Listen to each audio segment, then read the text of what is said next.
Well, oh, yeah, I forgot to put that down. Welcome in, everybody. Here we are. It's Sunday. Offensive Lineman Day. Combine. We're ready to roll. Is my esteemed co-host, Mr. Jason Downs, in the house with us. We will have another gentleman joining us shortly. So, are you ready for today, Jason? Us big guys are ready for today. Oh yeah, I'm looking for the 4.4s and the 4.5s today, baby. Yeah, not gonna happen. Unless it's Bruce was Campbell. Yesterday and the day before and the day before that. Yeah. Any lineman run a 4.4 today, we're drafting them. Hell yeah.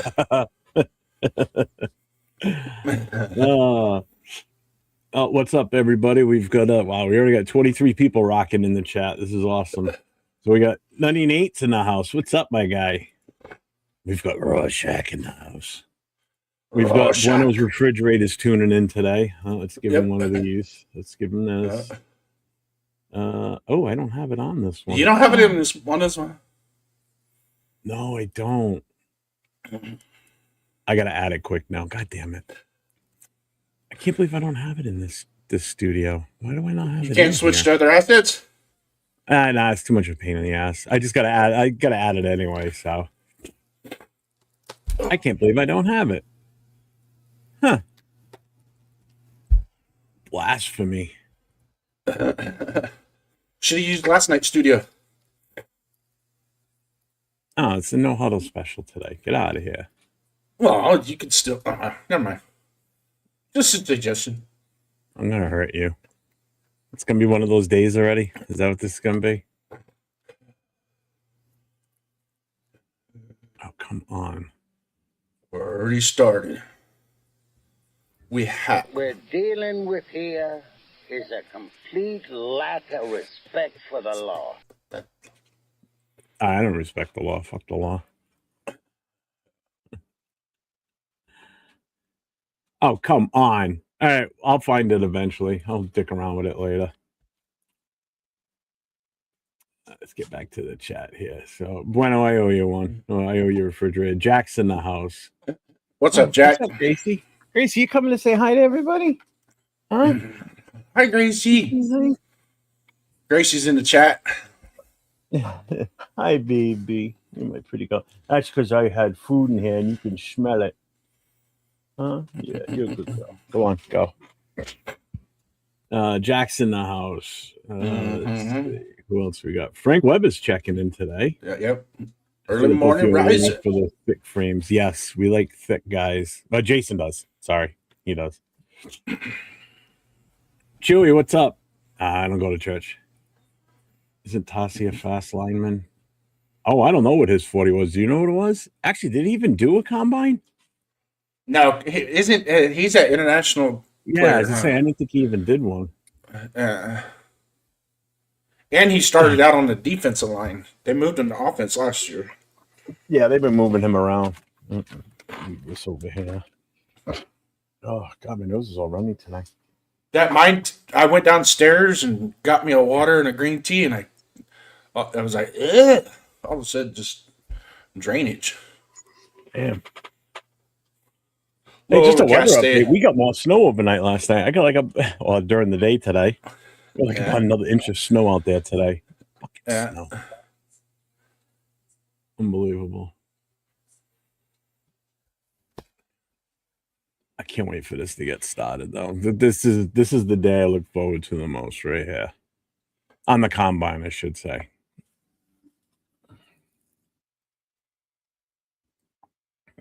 And you know the funny part about it is all the drills that they do and stuff really doesn't help them that much. It really does. No, but you know what? It gets a little bit more footwork videos that. Yeah, the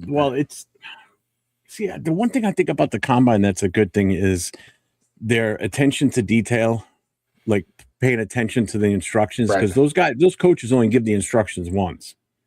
Mm-hmm. You only get one shot at what they're going to explain to you. If you're not paying attention, that's on you. So if you're going first, you better be paying attention. That's one of the things I look for when I'm watching them. It's like, oh, this guy can't even follow simple instructions. No. He's going home and watching blank DVDs at night. All right, let me see if I can find this now while we're in a little bit of a lull before everything starts. Uh-oh. Donis Duncan's in. We're in trouble now. I don't know where Jay came in, but he wasn't connecting. His devices wasn't connecting, so. He'll be back. I'm not worried about it. He'll show up. Look at Chewy. Everybody should be at church right now. What, praying for you? Oh, Chewy. You guys need to go to church. I do.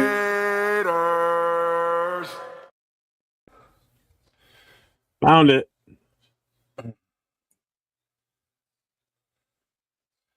Yeah. Raider Nation Church. Way to go, Rorschach. Nice one. Nice. What's up, Eric? Eric. Duncan. The man is here. Elevator Guide Rail. What's up, man? That's a good name. I like that one. We got some new sound effects today, folks. So let's see what we've got. That was too long. What we're We got this dealing one. with here is a complete lack of respect for the law.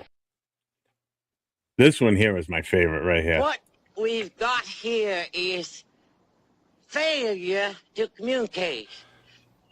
Some men you just can't reach.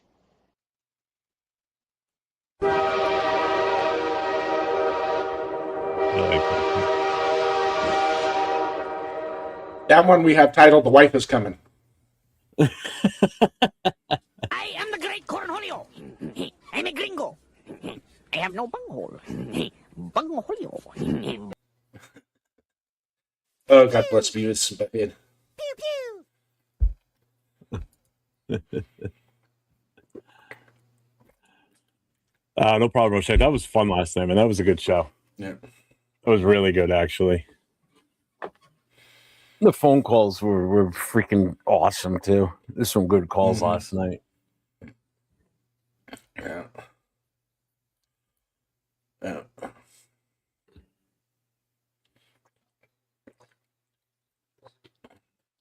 Oh, this is that kid that got owned. This kid right now, Markel Bell. He's the one that got owned in the The Senior Bowl Yeah. practice. Yeah, he got Nice ass levitated. guy.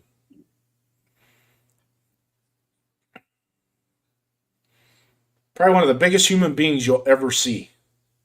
This guy is just huge. Even when he was playing in the game, the national championship game, when I first saw him, and he's standing up there with the other offensive linemen, it's like this is like watching the Little Giants with him out there. Yeah. I want to see him beat 6.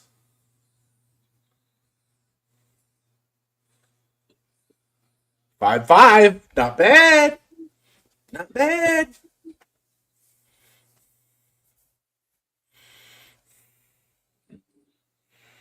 He's got some long ass legs too. That's why.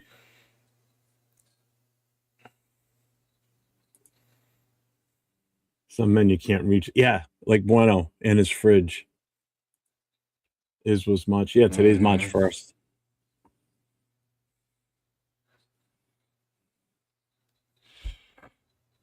If anybody's looking for any blazing speed out here today, this ain't the episode. Bueno, the guy's like 6'9" or 6'8". He's huge. Yeah.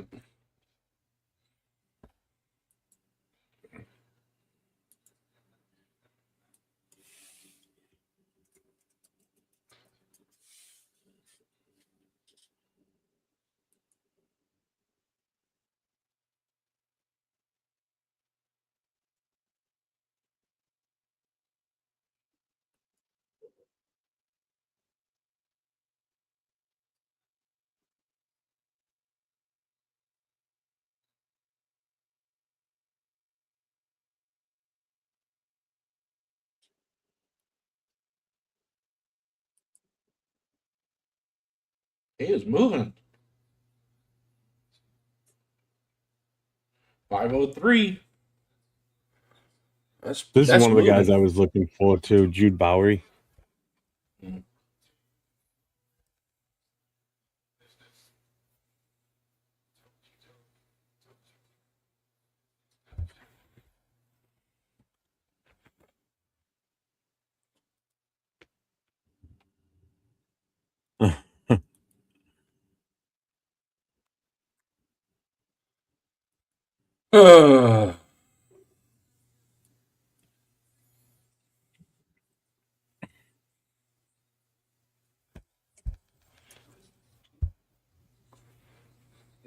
I can't find anything good for Rorschach on this. No.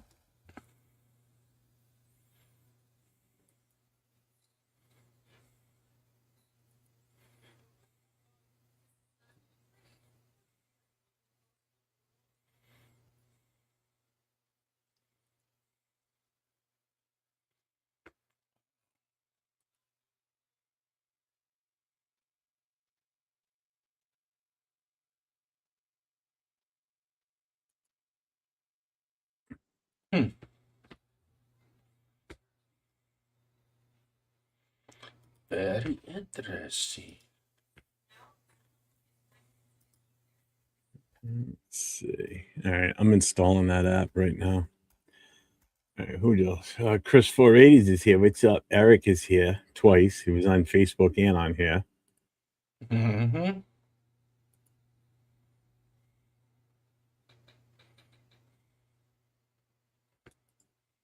I'm gonna have so much fun with these sounds. I am the great Cornholio. I'm a gringo. I have no bunghole. Bungholio. Oh God.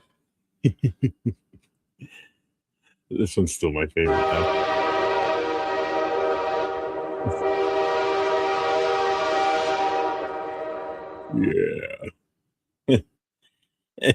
Yeah. I'm gonna be like a little kid. The last thing I needed was to find this freaking voice mod thing because this is just not gonna. I'm unleashed an animal here. And ladies and gentlemen, this is why he was disciplined a lot when he was a child. No, not me. I was a good boy. Yeah. I was a good boy. What's up, Cool Kev's in the house? What's up, my guy? Yeah. Cool kid, what's happening, brother? See, I mean, they're running the 40. I'm not too hyped up on watching that part. It's when they get into the other drills that's where it's really going to make the difference. That's where I'm really going to be more into watching.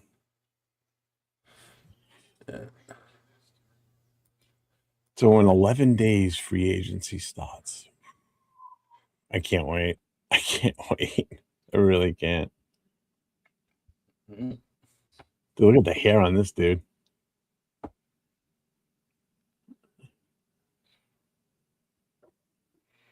I want to see one of these guys get under 5, though.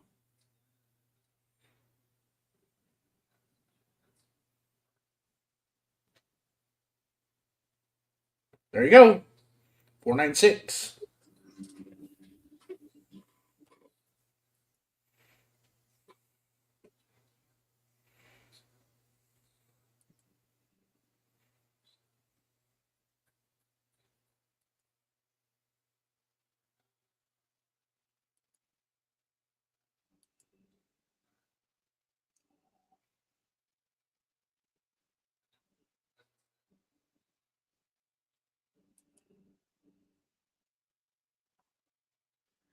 Ooh.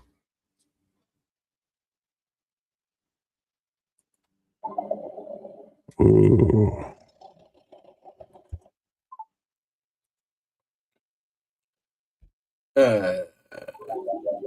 I this morning I got up and started checking some mock draft stuff, and I'm missing Isaiah World. Does anybody out there know what happened to him?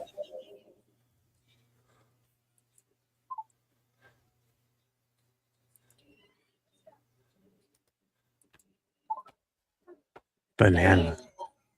Banana.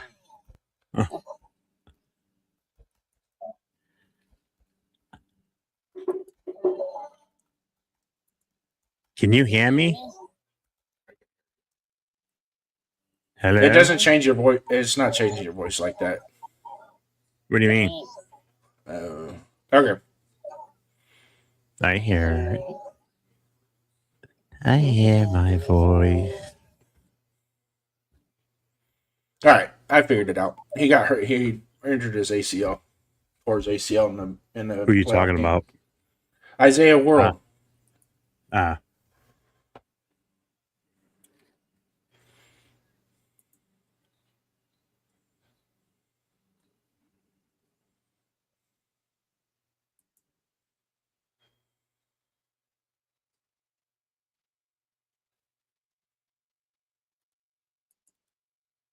Raider 508. I'm going.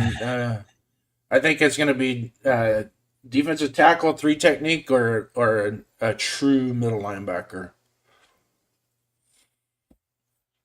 What's up, Dixon?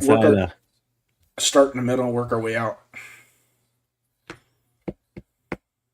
Oh, we got a Dixon sighting. Can you hear me tapping the table? Mm-hmm.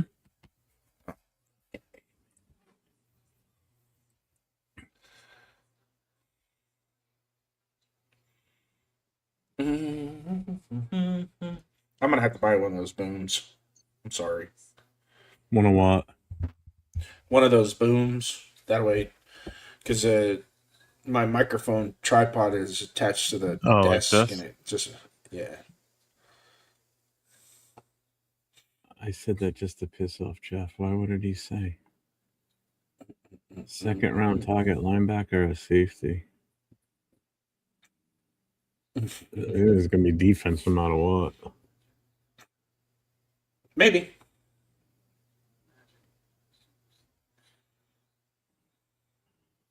The first one I'm interested in, Dixon, is going to run right now. The kid Dunker from Iowa. Let's go red.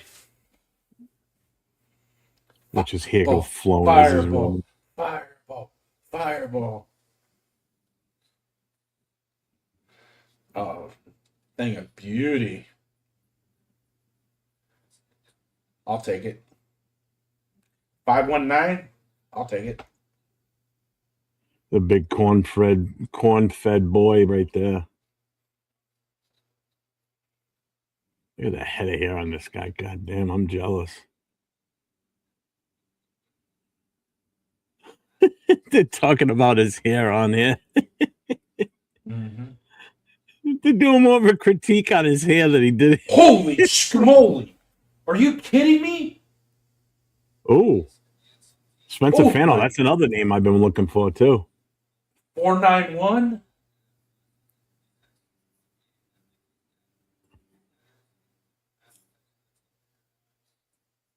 He's his claim to fame is pure raw talent and strength.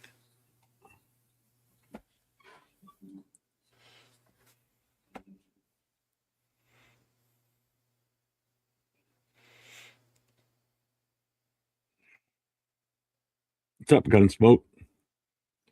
Well, why do you say draft Coogan? Why? Because he played for Indiana? No, because he played for Notre Dame. Played next to Joe Alt on the offensive line at Notre Dame. Another guy under 5, 493.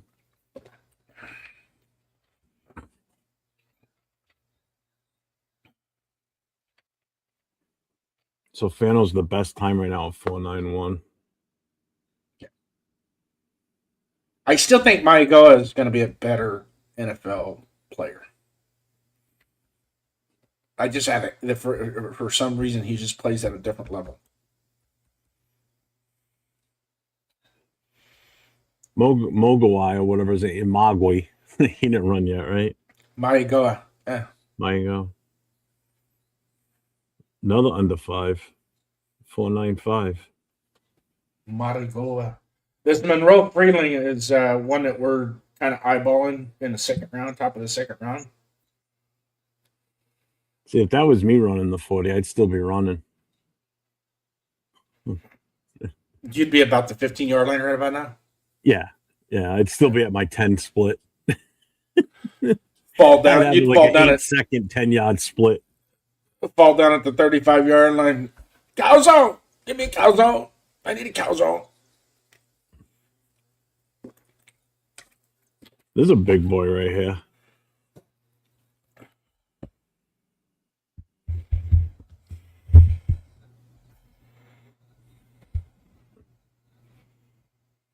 What's up, Gregory Stevens? Yeah, I like Fano in here too. Oh, this is Maryland. A Terrapin. It's a tall kid.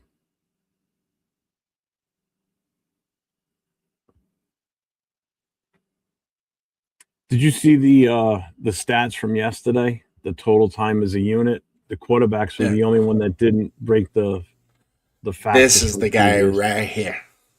Yeah, right Elchinor, Illinois, Arizona. Aichinor. Eichinor. Just call him Anchor.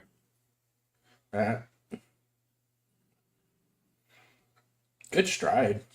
Slow start, but good stride. Oh! 491, second best, tied for first.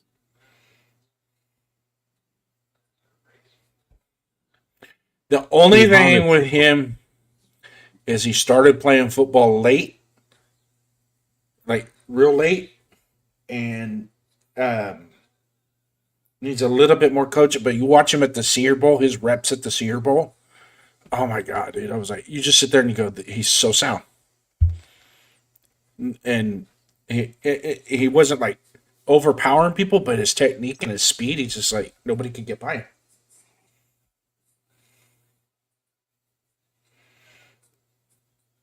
Just love the way he played in the Senior Bowl. Yeah. At least in the practices. I didn't watch much of the game.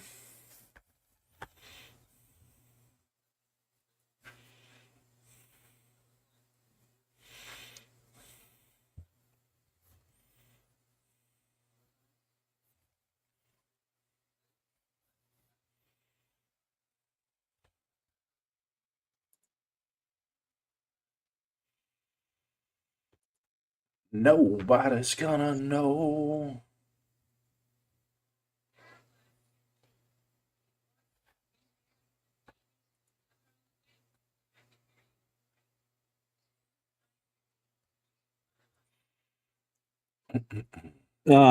Zero, Eric.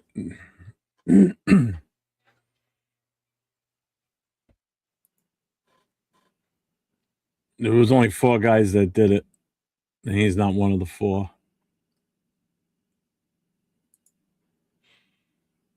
Wonder why. Even the safeties, there was only 4 corners. They don't tend to do it. That's why. 1, 2, 3, 4, 5, 6, 7.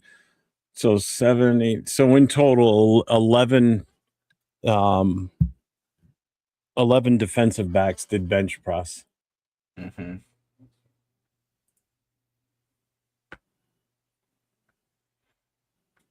I wonder. I'm curious as to why, because usually that and the 40 is where they do their little inner circle bragging rights. What, bench press for the secondary? I don't think so. Mm-hmm. Oh yeah. No quarterbacks did the bench press. Not worried about a quarterback doing bench press, but when Charles Woodson did it, it was pretty impressive. Pretty A impressive. few running backs did. Wide receivers, there's a couple in here for wide receivers that did it. Tight ends, yep. A bunch in there.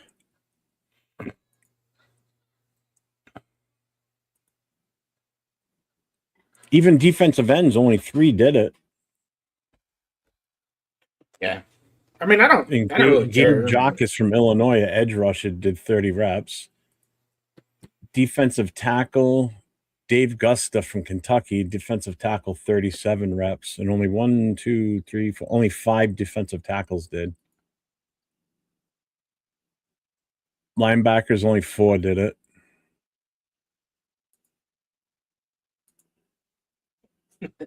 My Siamese fell asleep on her cat perch up there by the window. Don't move too bad. If she has a dream or something that startles her, she's going to be falling.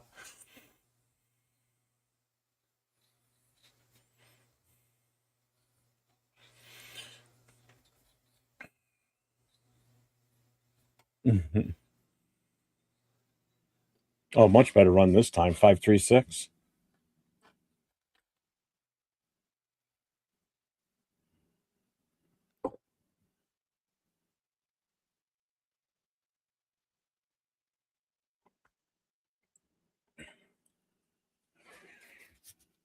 There is some speed here with these guys. I'm surprised.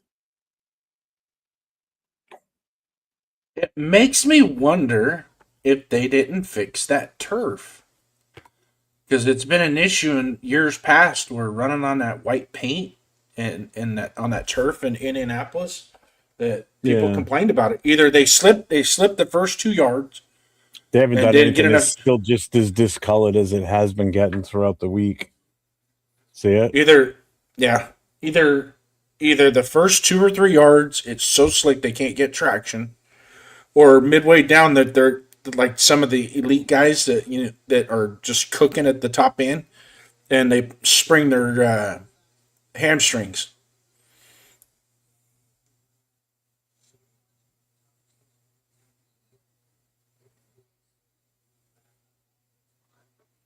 There's a lot of offensive linemen coming out in this draft. Some really good ones, too, that we need to try and take advantage of somehow. But it's going to be hard to do when you stick with the number 1 pick and don't do nothing.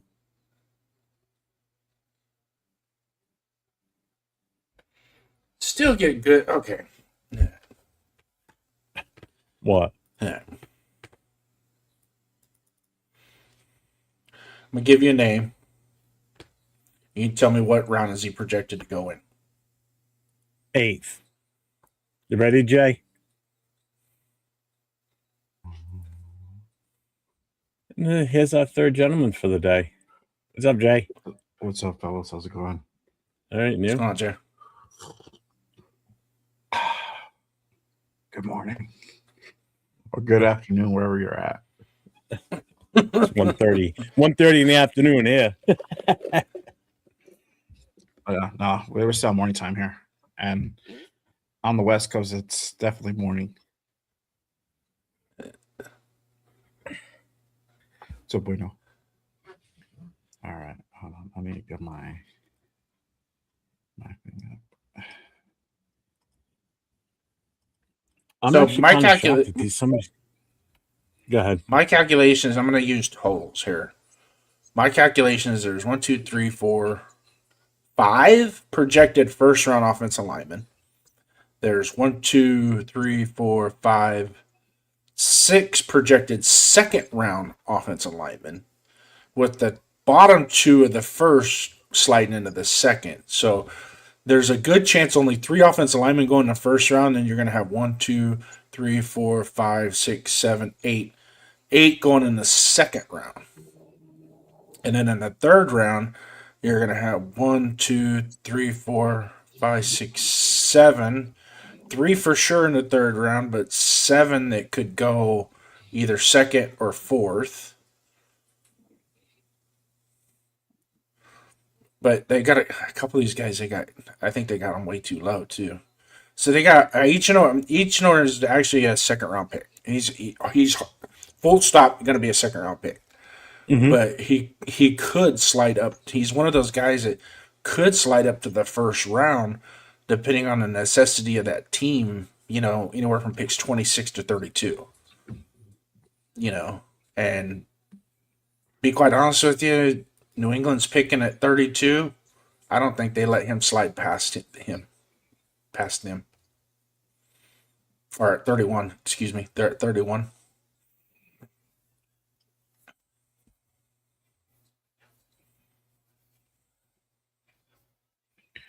I didn't watch it. This Ianichor, I know I'm gonna fucking Ichenor. Ichenor. Act like you're gonna sneeze. Go. Ichenor.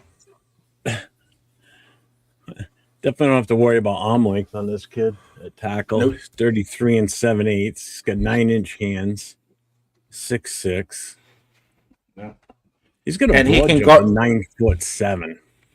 And I bet you he can guard Max Crosby on the basketball court. Probably. He's a former high school basketball player too, and late comer to football. He has good length and excellent lean mass. His hands and footwork need refinement, but his range and play strength should translate to any rush scheme. There is work to do with pass protection technique, but strong performances against Texas Tech's rush duo last season and at the Senior Bowl suggest he might be more game ready than I previously anticipated. In a year light on high-end tackles, his measurables, athleticism, and upside could push him up the board. Mm-hmm. Yeah, I didn't know anything about him until Darkside OB turned me on to him. He goes, Yeah. "Oh no, you need to go watch him." And I'm like, "Okay," because Leavitt was only one, the quarterback at Arizona State. That's the only guy I really. After watching about a half game or a game of him, it's Arizona State. They're not the same as they used to be. Just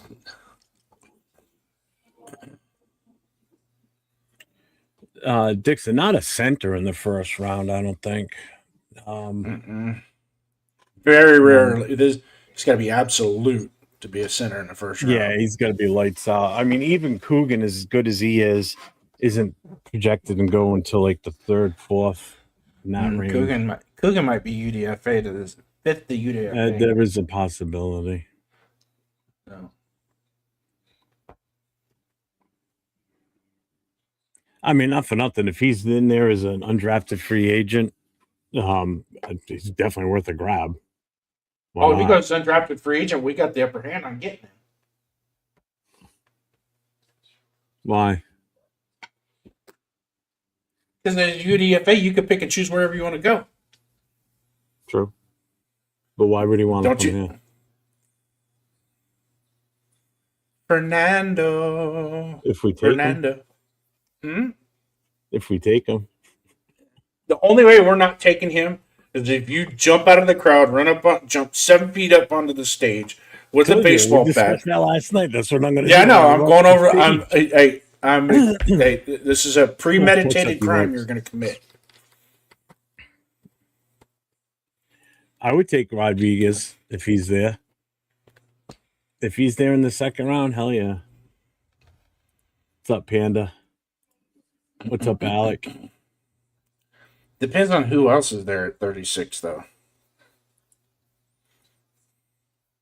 Lomo, has he already run yet?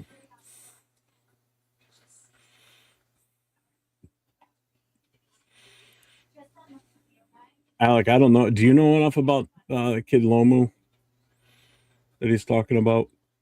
He's projected first-round pick. It's pretty good. Is he? Yeah.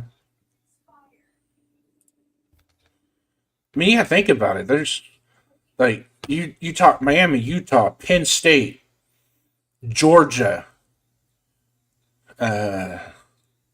Iowa, Notre Dame. Just that right there. Those are schools that just produce. It's not so much the name on the back of the jersey, but the name on the front of the jersey that translates to the NFL and being successful linemen. That's like you know how you watch a Monday Night Football. You go, I'm so and so from the University of Georgia, and then the right guard, University of Georgia. You know, some of these universities they just straight produce offensive linemen. Here comes Darker Now, again. Now, to quote Raider 508, I agree. They produce really good offensive linemen. The only problem is their offensive linemen, when they get to the NFL, I think their head is a little bit bigger than their britches and have a tendency to struggle a little bit when they get to the NFL because they came from Alabama. And I kind of say that with a lot of their players when they come in. You know, some of their star players, they get to the NFL, they're really good, don't get me wrong. But they get there, they get to the NFL, and it's like, I'm from Alabama, I'm gonna walk in here and I'm the dude. Well, no, not really. You got a little bit more work to do.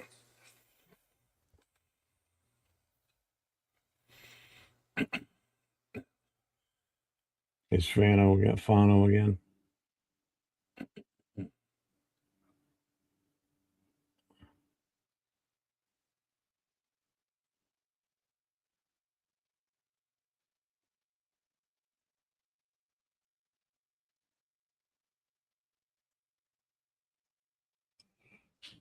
Sorry, I'm trying to pull up the feed here, and I don't know what the fuck's going on with NFL Network. You can't get the network open?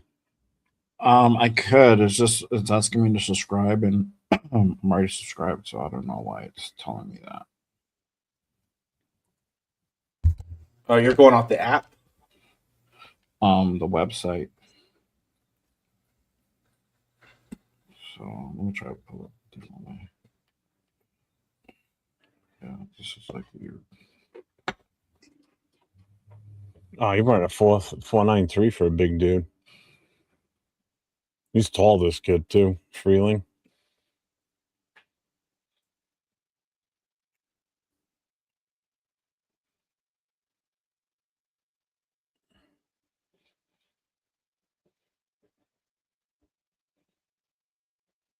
And that's another thing. Elijah Vera Tucker is going to be he's a free agent, so you know. Man, this Just heck saying dude, it. man, he's all size from like the waist down. Jesus Christ.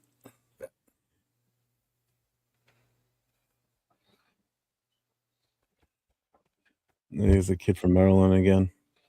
He built like Rodney Hudson, huh?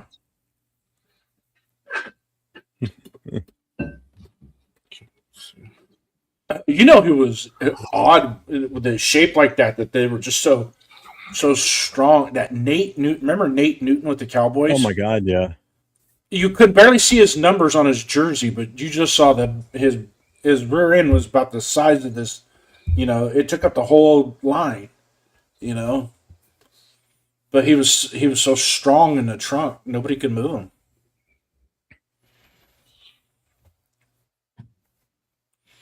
Comes in on a chore again.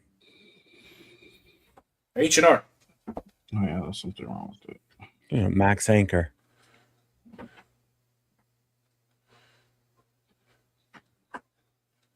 A little slower.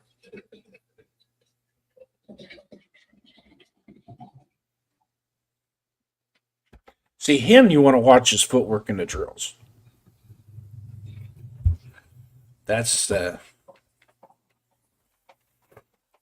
That's where he's going to really shine.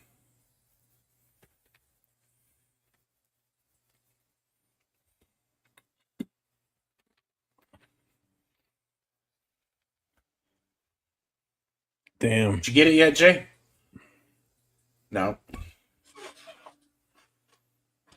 No, there's something wrong with it because like now on my phone it won't even let me sign in. They're having some type of issue, like authenticating. So this is a good draft other than quarterback. Who are the Raiders likely taking with their number one pick again? Are you serious, Greg? It's going to be Mendoza. Oh yeah. I wish we didn't need a quarterback because, man, we could do some serious damage in this draft if we didn't need a quarterback. Yeah, but if we didn't need a quarterback, we wouldn't be picking number one either. You don't know that. We could be picking number one because our defense is just trash and we just can't win a game because our defense can't stop anybody. And this is a draft to beef that defense up. That's for damn sure, especially in the early part of the first round.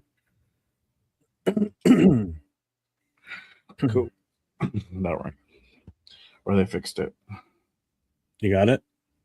Yeah, I guess they fixed it because it was giving me like some error code and Was stuff. it that 404 error? No, it's not a 404 error. It's a What's up, Ben?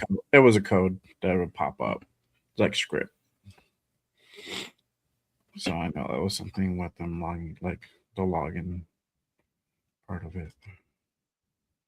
There we go. Had it been a while since you logged in before? Because sometimes you're yesterday. I was gonna say he was on yesterday. Yesterday morning. Yeah. The day before that. And I noticed sometimes too with if you go from the website to the app back to the website, it won't authenticate either. Nah, like so there's like it's just code that they put in there to like be able to log in and authenticate your credentials and stuff. So it's just probably tripping up or something for them. I don't know.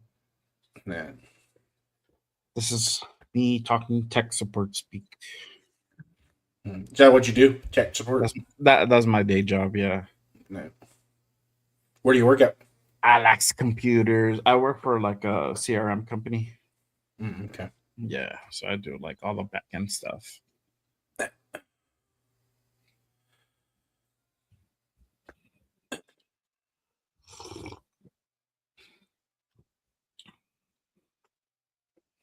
What's up, Ben?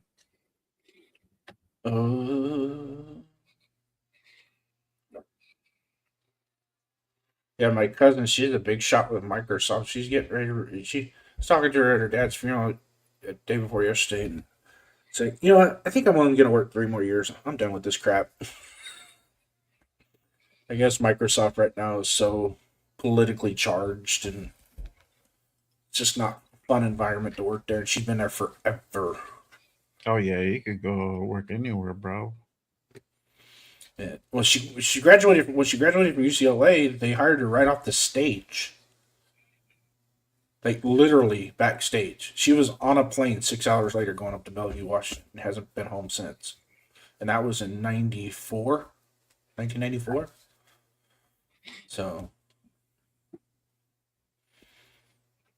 yeah, that was impressive. I was like, He's actually taller than that, Eric. He's 6'8". But it looks like he's projected to move inside the guard because he's got shorter arms. That's going to be one of his drawbacks in the pros. College, he was able to get away with playing the tackles. He's played both left and right tackle. But he's projected to be moved inside at guard in the pro level. And mainly because of his arms. Greg, why does vertical jump and broad jump matter for O-line and defensive tackle rather see them bench press? For defensive tackle, it's for getting up there to block passes and block punts. Or not punts, but field goals and shit. So I could see the vertical jump for defensive tackles. That makes sense. Especially with some of these short-ass quarterbacks in the league.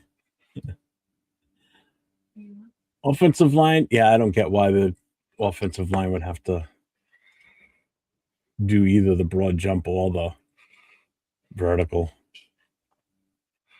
I mean, can I see already the know. broad jump. I already know what my vertical jump would be. It's like that. I would say I was going to give you 2 times in a nickel. Nah. Laying them flat on top of each other, not yeah. Not stacking them. Yeah. You're gonna see another wardrobe malfunction like Chris Jones. Why do I not remember that? Oh, that happened to Tommy Kelly too, one time. I don't remember that one either.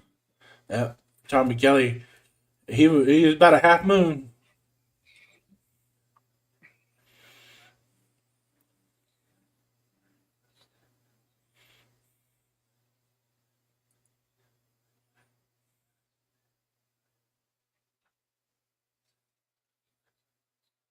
Like vertical to bat down those passes.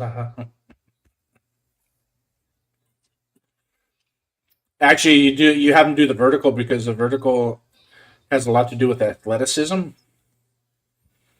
One of the things, like a defensive tackle or edge rusher, one of the things you really want to do is go watch them play basketball.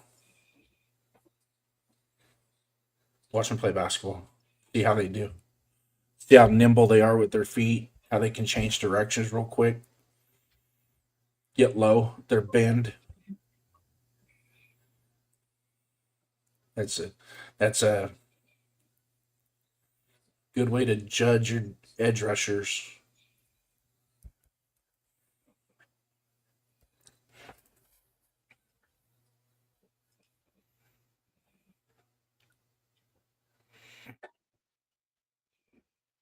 Hey, Florida's another school that produces decent offensive linemen too. Yeah, his feet looked a little flat though.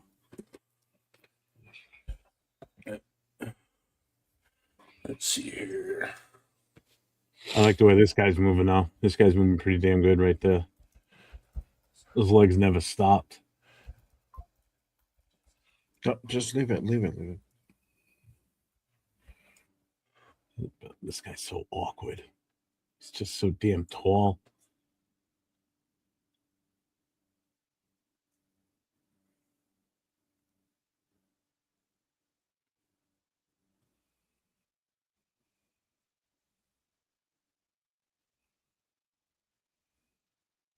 That was a good rep.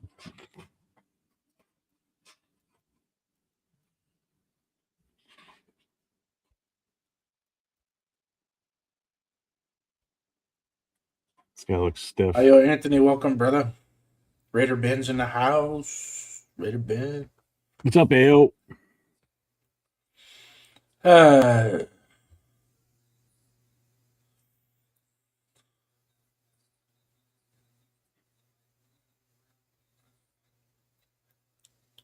Nah, it's a small offensive lineman, under 290 pounds.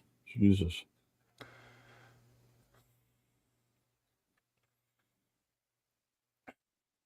yeah, so I like this one. Some of the key takeaways of evaluating offensive linemen based on the schools, just the schools that they go to and how they produce. Like Big Ten programs have a tendency to produce more technique polished, smarter linemen who can start right away.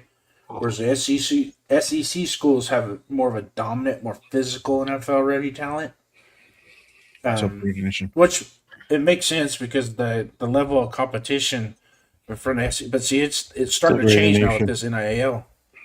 With NIL, I think the Big Ten's caught the SEC when it comes to physicality. What's up, Ja?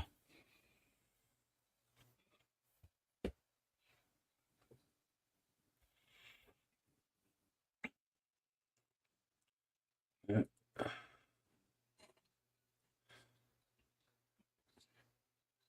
This guy's a little high in his stance, but he's still got good leg work now. It's DJ Campbell. Hey, another Fernando. Go Carmona. This guy's calves are massive. Look at these things. Jesus Christ. Those skinny ass legs. Thank God.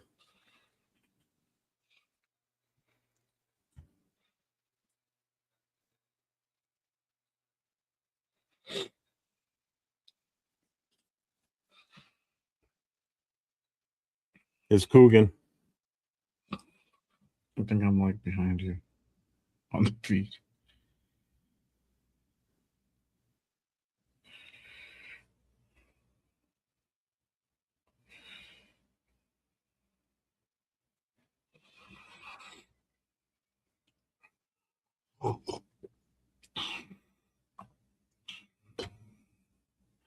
No, they're not, Nation. I definitely get that. They're not as easy to evaluate. But some do look stiff in this one, but it's all about just watching their feet more than anything. I don't care about their hands or their upper body. It's watching their leg work. Yeah. That guy there was definitely almost like he was standing upright. And that's the tough part with that kid Bell because he's so goddamn tall. You know, I don't know how effective he'd be in the NFL, to be honest with you. After watching that footage from that senior day practice, man, he got wrecked in that.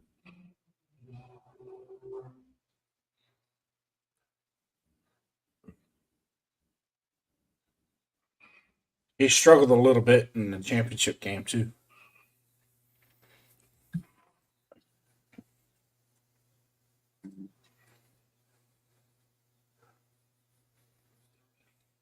There's another school that produces really good offensive linemen, is UCLA. His dunker coming up now. Iowa. So Coogan didn't run the 40. Yeah, he slipped. He had a good rep going right there too, actually. Oh, yeah. This kid's got some fast feet, man. Are they gonna have him restart now? Yeah. Yeah, because he slipped. His feet and legs don't stop. That was a good rep, man. That was a really good rep for him. God, we're not even gonna have a shot at this fucking kid. Man. Fucking aggravating. It was a big ass bullet. Business in the front. It sucks, Big man. party in the back. Totally sucks. Fuck, we have no shot at any of these fucking guys. Fano, you can forget him. Ilchinoy, you can forget him. Dunker, you can forget him. Dunker. Dunker's going to be a mid-second round. We ain't going to get him. At We're not gonna take 36. him. We're not going to take him. I'm telling you, we're Then- going to go defense. Or they're going to pull a wide receiver. I can see it already. Well, maybe you should watch it. Get to Vegas, get that car wash for Spy Tech. Make sure his coffee's ready every morning. Stop what, Eric? We're not going to get any of these offensive linemen. It's not going to happen. Not anybody in the first. No, second. not a shot. Second, I agree. I don't think so. Because we're probably going to get a lineman. Unless they're going to go after like a center. Unless they're going to go after a center. Then I see like them like getting a hot prospect. I'm not even going to be nervous until after draft. If we go, or excuse me, after free agency. If we get to the draft without addressing it in free agency properly, then I'll be nervous. Oh, this kid's quick. Holy crap. Oh, Allen Heron. Yeah, from Maryland. Yeah. That was Yeah, fast. he's pretty quick on the shuffle. Here goes Anchor. See how smooth his feet are? Yeah, his feet are He's like smooth. He's smooth. keeping his hips low. He's not. Mhm. That was a good rep for him, big time. Yeah. Yeah. And then go back and watch his Senior Bowl reps and how smooth he was and disciplined with his feet. His feet never got outside of his base. You know, just it was. You know, he was the one that had every rep that he did at the Senior Bowl was perfect and near perfect. He didn't have any bad reps. Yeah, but tell me I'm wrong. Tell me I'm not right, Rorschach. Seriously. That we're not going to have a shot at any of these top offensive linemen.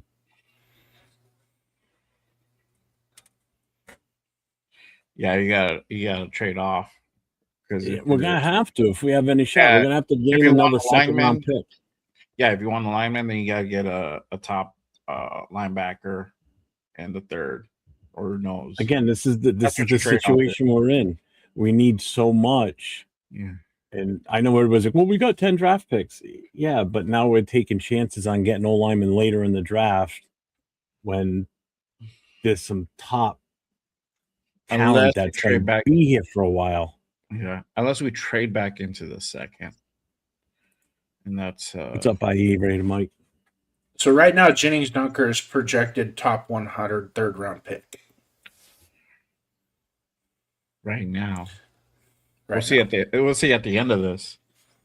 Because like Yeah. Jacob Rodriguez, he's high second now. This is after the combine. But he's got and with this tape, it should boost him up. Yeah, Eric, there's plenty of offensive linemen. Yes, there is, but man, it drops off drastically after a certain number.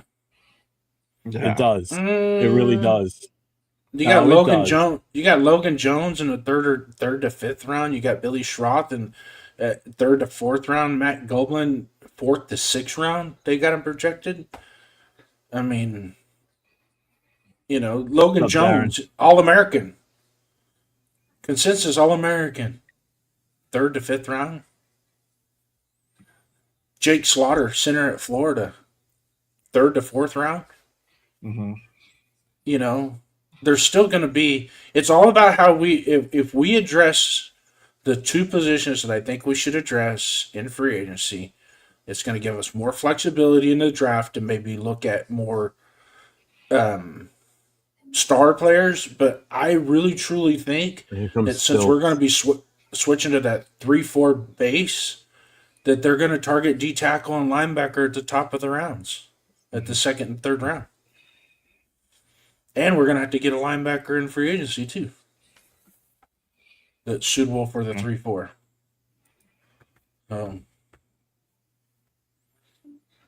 I actually like this kid right here, Bowery from BC. Oh yeah, I remember I drafted him the other day. Yeah, he looked good. He looked good there.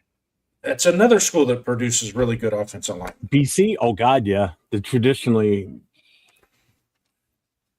have good offensive line come out of that school. Iowa. I mean, look at Iowa. Iowa had 3 All-Americans, first team All-Americans on their offensive line. That's insane.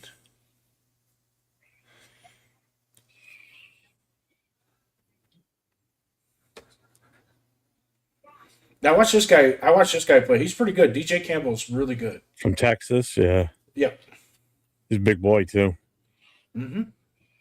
His shoulders are huge, dude. Oh yeah. Oh, that was a nice turn right there. That was a nice rep by him, Fernando. Yeah. And also, too, Jeff, Caleb Rogers might have that come to Jesus moment in his second year to where we go, ooh. I hope so. Ooh. Yeah.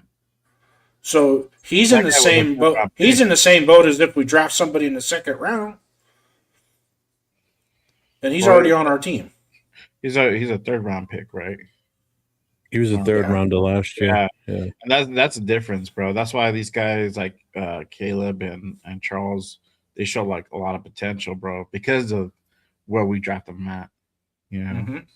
If you draft lower in the 5th, 6th, that is an athletic offensive lineman right there. That kid Cruz. Yeah, usually when you Kansas. Yeah. Usually in the 5th, but when you get to the 5th round, is you're projecting chances. Is all you're doing. What chance do I have with this person? Purple. Or you're drafting depth. Yep. And or depth. Yeah, and or depth. Raiders. James. Oh, Dunker. If we don't get Mendoza, I would trade back with Cardinals. 3 pick, 34, 65, and then 2027's first rounder and second rounder.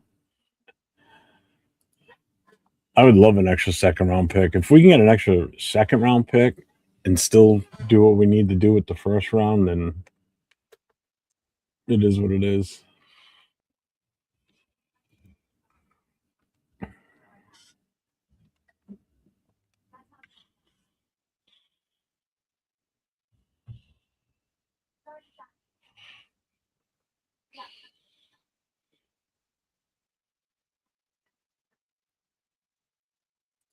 What's up, Alfredo? What's going on, my guy?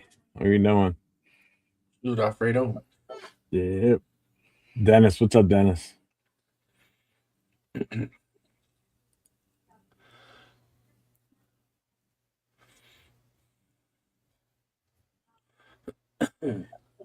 secretly in the chat, Bueno and Rorschach are going at it about playing video games. Rorschach's always trying to start a fight. What we've got here is failure to communicate. Some men you just can't reach.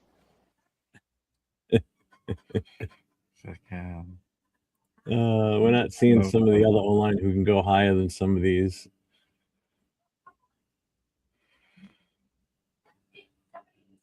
I love that movie. Cool Hand Luke, that's a great movie. Yeah. The best part is when they get to eat all the eggs. It's so sick. I first watched that in high school. Yeah. I think that's where I started liking Paul Newman. Don't scare me with another Campbell from the combine. Yeah, right.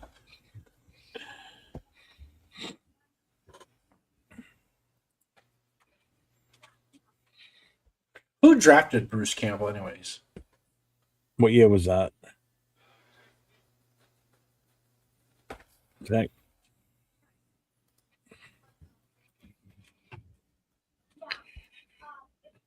It was in the 2000s. Wasn't it like 07? That would have been an Al Davis pick. It'd have been.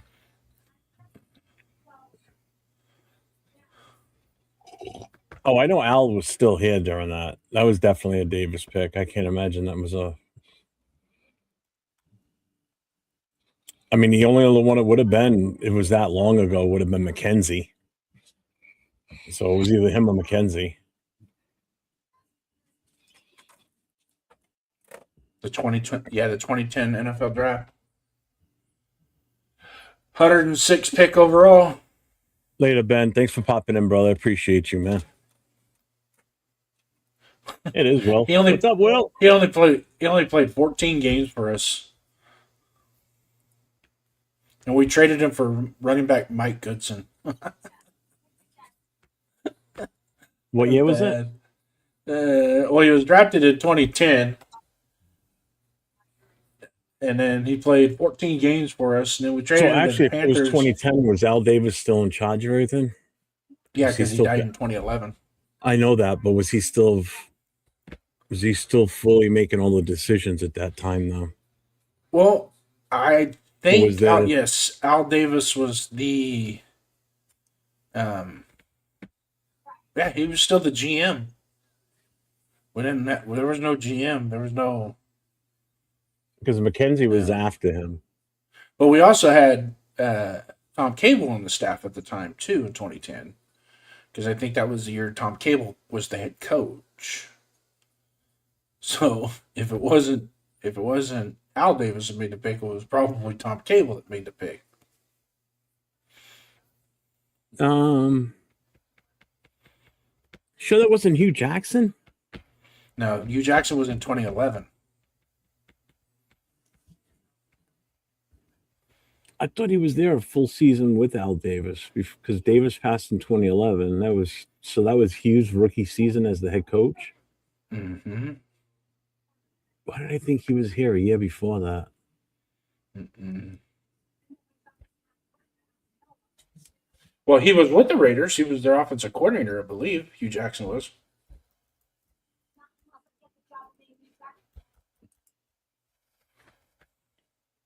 Oh, fast. Oh, wow.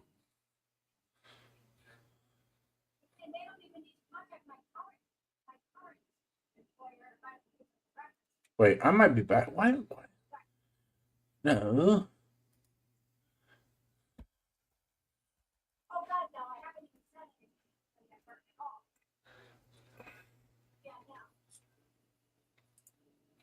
Yeah, we do need patience for sure.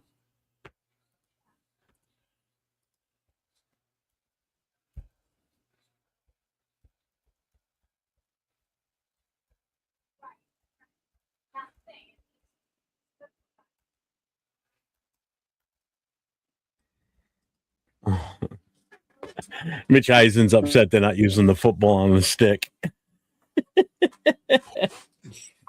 They highlighted it yesterday. Did you see that? Because they had the signature on it from Mitch Eisen. He autographed that ball years ago. Oh, really? Yeah.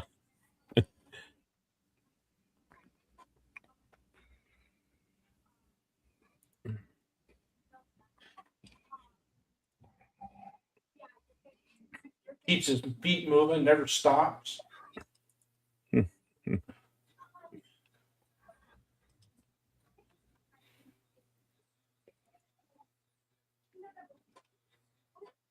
I don't know if I want Bell. I think that he might be too much of a project.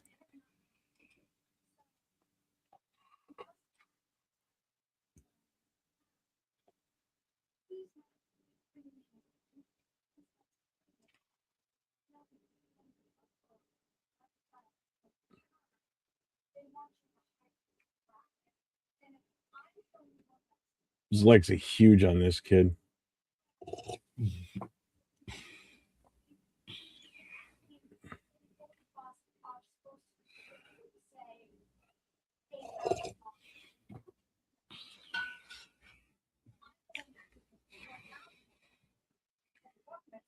Good arm length too, 33 and 7/8 for right tackle. That's not bad. Later, Greg. Thanks for popping in, man. Appreciate you.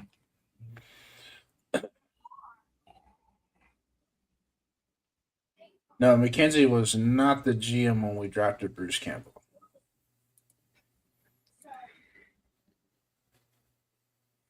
I see you, Will.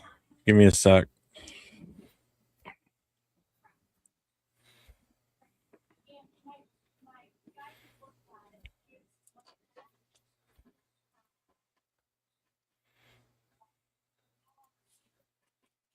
Yeah, you got it.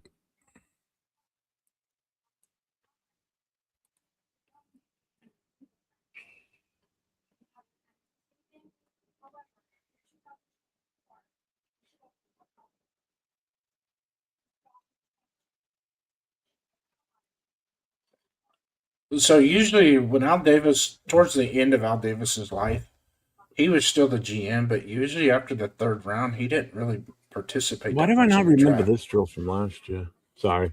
Right? That's I don't remember seeing it. Oh, the combo drill?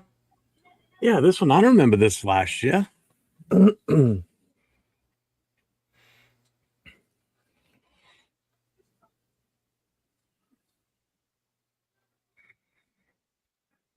At least they're doing football relevant drills. Right? Yeah.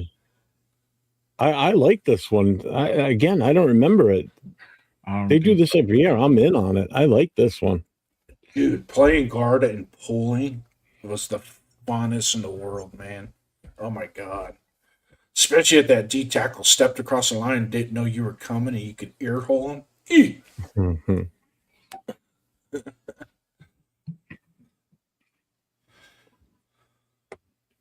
Turn around and look at him and say, I hear your mom up in the stands yelling.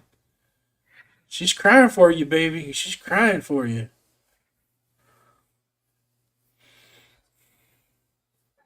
Why does Coogan look so much bigger without his pads on? Right? I'm looking at him like, God damn, this guy's bigger than it was when he was in the game.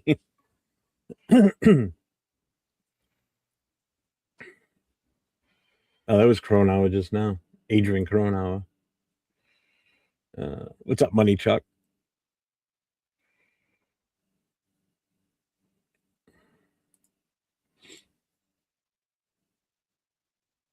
Yeah, so I would venture to say if I was a betting man, that was Tom Cable that pulled the trigger on Bruce Campbell.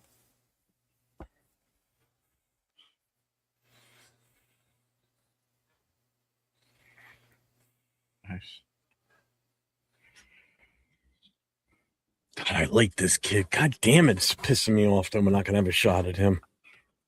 Which one? Dunker? Yeah.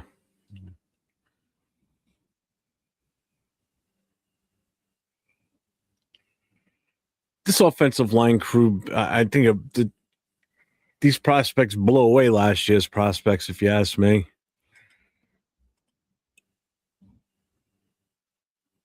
There's some big athletic dudes in this one. They are, yeah.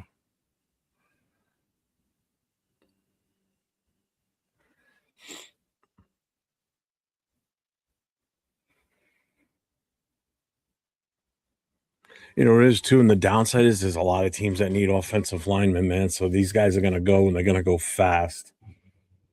Yeah. The Cleveland Browns, they need a whole offensive line. Yeah, yeah.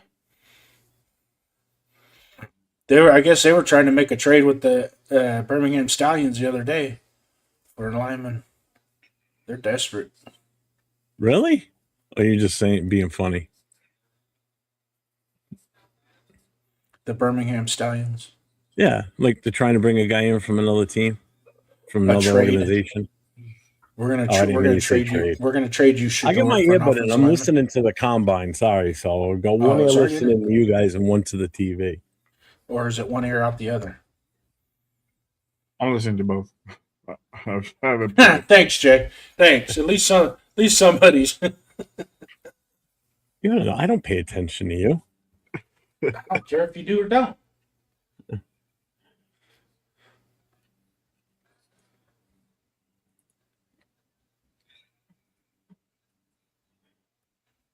See, I don't know if they hit the sled. Do you remember them doing that, Jay, last year?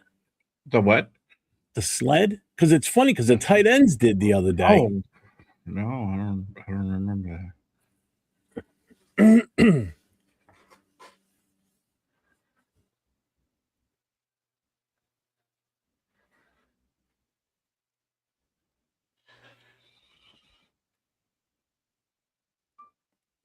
Yeah, I'm trying to figure out the practicality of this drill they're about ready to do.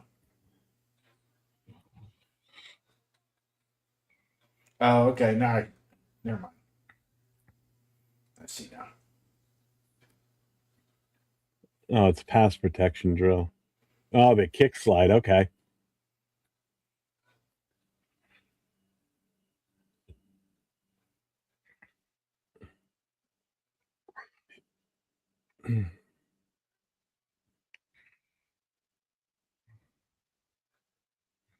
I kind of like this drill.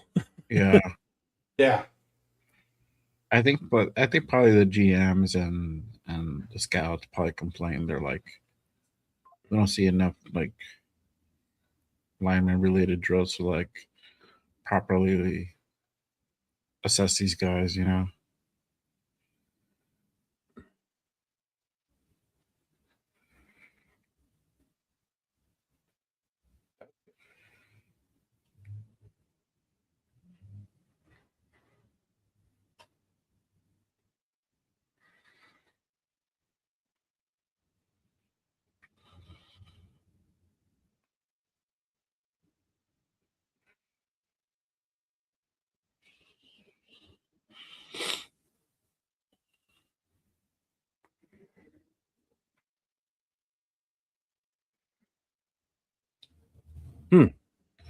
Yeah, Dennis, I agree. And lineman running for a 40 is not what you expect, bro.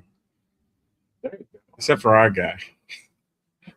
Yeah, GPJ. JPJ takes off like a rocket up there.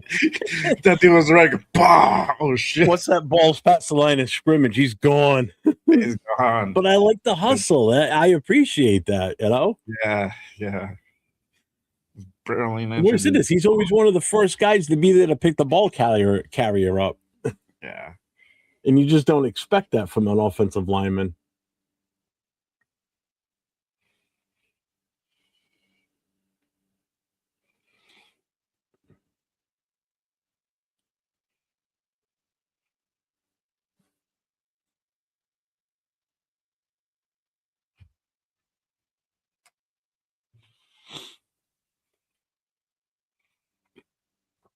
Oh, man, he slipped. Man, he had a good kick out there, too. I think the best one I've seen yet. He slipped a little bit too.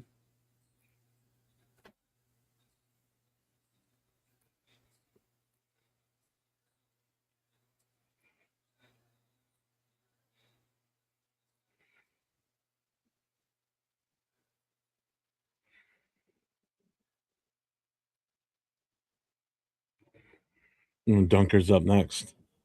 Here we go. Let's see how this one goes.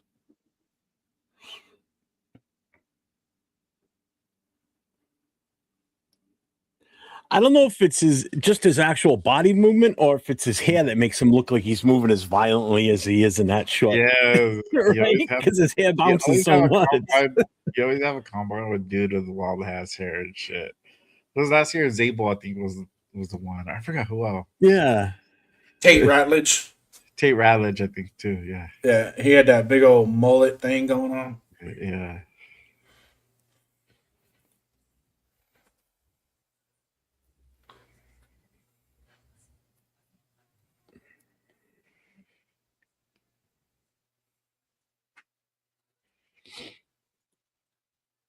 This guy played really well at the Senior Bowl too. Heck, Hatch. No, the kid from what is that? Kansas what school is State. that? Jayhawks? Kansas State. Oh, Wildcats. Well, thank you for gracing us with your presence today, sir. Hey, what's up, fam? What's cracking? Not He's much. got Man. his How you doing? weatherman mic going. Oh, I'm good, man. I'm good. Hey, just so you guys see, man, I'm like, it's a beautiful Sunday. We see these big sexies out there, man. I'm telling you, boy, I love seeing lineman drills. Who does not love seeing these boys, man? Look at all that sexiness. Move inside. Thank outside. Thank Hey, you. baby. As he looks up towards us on the screen, Jeff. Nah, I'm Thank All you. right. I appreciate it, Will. Thank you. Well, we appreciate it. nah. Thank you. Not y'all, bro. I work hard on my figure, bro. Hey, It's a All steady these diet small of sexy. Hey, cookies, I'm not talking the small sexies on muffins, on my smaller screen here. pasta. Hey, let's be burgers. real, guys. This should be exciting. This right here is what you guys talked about right earlier, man. We need linemen. I'd be like, we need those big old war daddies up front. And this is honestly, man, bro. I see a lot of guys that are moving well. I see what you did there, Raider Nation. Hi, Velvet. You know, I'd be like, bro, there's a lot of guys that I see that have potential. And I hear Jeff talking about, he's upset that we're going to miss on some of these war daddies. But you know what, man? I'm going to tell you what, Jeff. I feel like we're going to get some quality guys. Hold on, man. Let me turn this mic down for you. I feel like we're going to get some quality guys, man. And you know what, bro? Lots of young potential. Because everybody's talking about Tyler Lindenbog and trying to get him. But let's be real, man. It's going to be some competition for him. And when you're talking about backing up the Brinks truck, there's going to be other teams that are going to do that for him too. Yeah. So, we got to look at multiple guys, multiple positions. I'd be like, we see some fullbacks. We already signed one. I even think we signed a fullback already, right? Did we send? I don't think we signed a fullback. I think we interviewed one. My bad. We interviewed one for the draft. So we're looking at fullbacks. You know what? In Kubiak's system, a fullback is needed. Dying breed. Yeah, I told you, look at the free agent listing on Sport Track and go to 2029. And from 2029 beyond, there's no fullbacks. Like, they're all off contract, all of them. Like, there would be none if nobody re-signs any of these guys prior to, there'll be no more fullbacks in the NFL. There's very few to begin with. Yeah. I just, after watching what I'm watching right now, and granted, I know this is just the combine and everything, I'm almost more hyped with some of these kids coming out in the draft than I am for the free agents, to be honest with you. I'd rather have more of these guys than a free agent offensive lineman. Hey, that's how you build a championship contender, brother. I'd be like, hey, if we can build it through the draft, we're cruising for years. And let's be real. I'd be like, if we saw the Raiders winning for the next 20 years, hey, bro, I could live with that. After these last 30 years of misery, of every time we go to the draft, I cry a little bit. I'm down with the idea of building a champion for the next 20 years through the draft. And you're not wrong here too, Raider Nation. I mean, how many of these kids that are actually partaking in this were part of those college playoffs and unsuccessful teams? And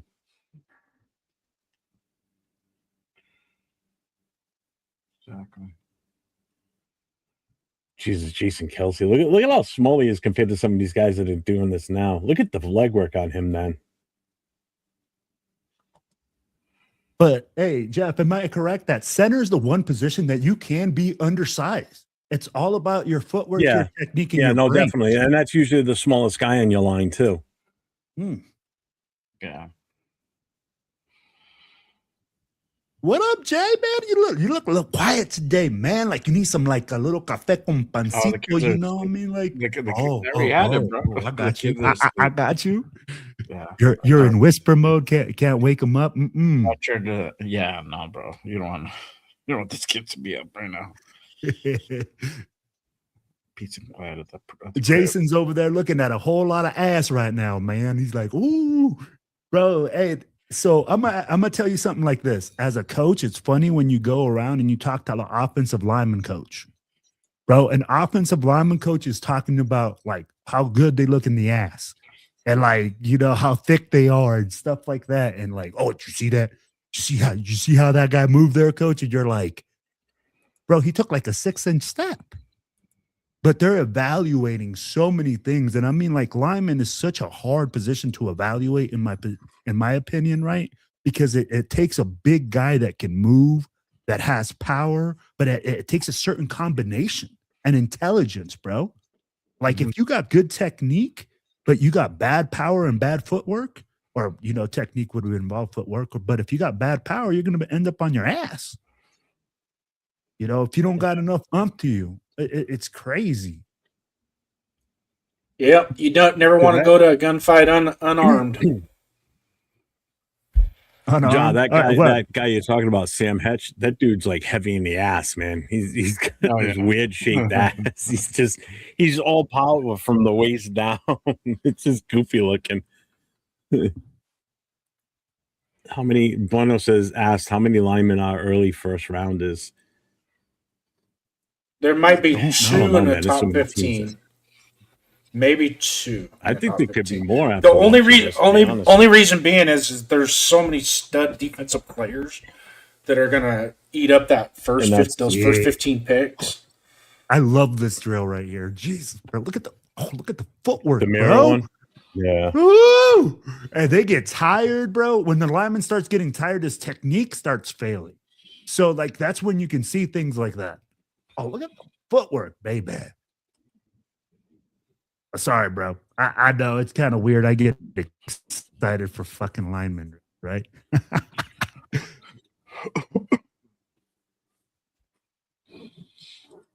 What's up, Charles? What's going on? Mike Mayak loves watching linemen. This is my favorite day of the combine every year. This is my favorite day.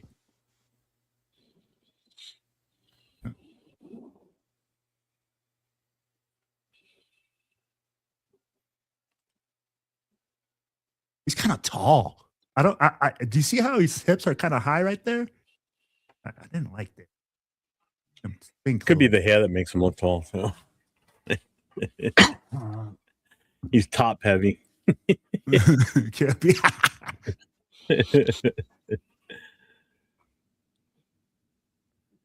And you know what? And Money Chuck just said it right here too. This is the other reason why I'm so hyped on offensive linemen this year in this draft. After watching this again today too, is what this coach can do with these guys.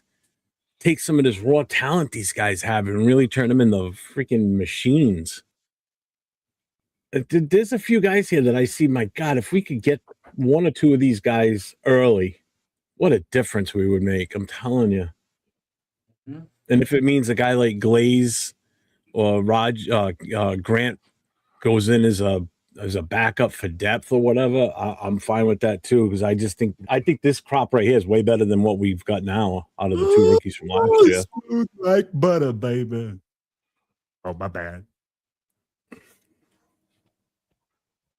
That's just it, Jeff. We don't. I mean, we kind of have an idea with Rodgers. We saw the development, and Yeah. if it goes to that next step, then that right there, we don't have to be aggressive in getting an offensive lineman in the draft. You know what I mean? So and if we draft an offensive lineman, say in the second round, and we go into camp as the right guard, dude, and Rodgers has taken it to the next step, and it's like, okay, well, we probably shouldn't have drafted a lineman in the second round. We should have went elsewhere because we already had the need filled. Raina Mike, I like Bowery. I like him a lot, man. I'm sure we can get him later on with no problem. Yeah. If we can score him, I'll be happy, to be honest with you. I like what I've seen with him. He comes from a great school that are just known for breeding awesome offensive linemen.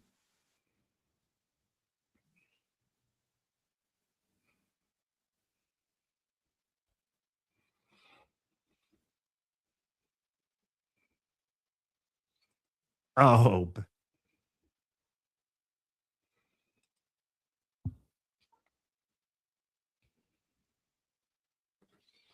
Ooh. Go back and watch DJ Campbell's tape at Texas. It's pretty impressive. He was pretty good right there too on this drill. Mm-hmm.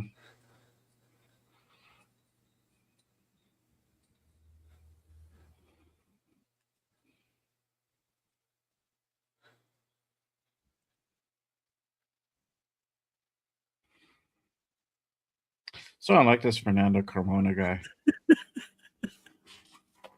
They're talking about Mayock right now. I mean,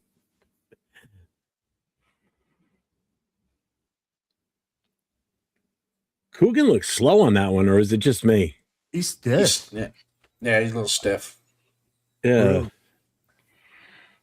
Honest Cooper moves pretty well, but I like the kid from Northwestern. That kid from Northwestern moved real well in this drill. It's another school that produces decent offensive linemen every now and then.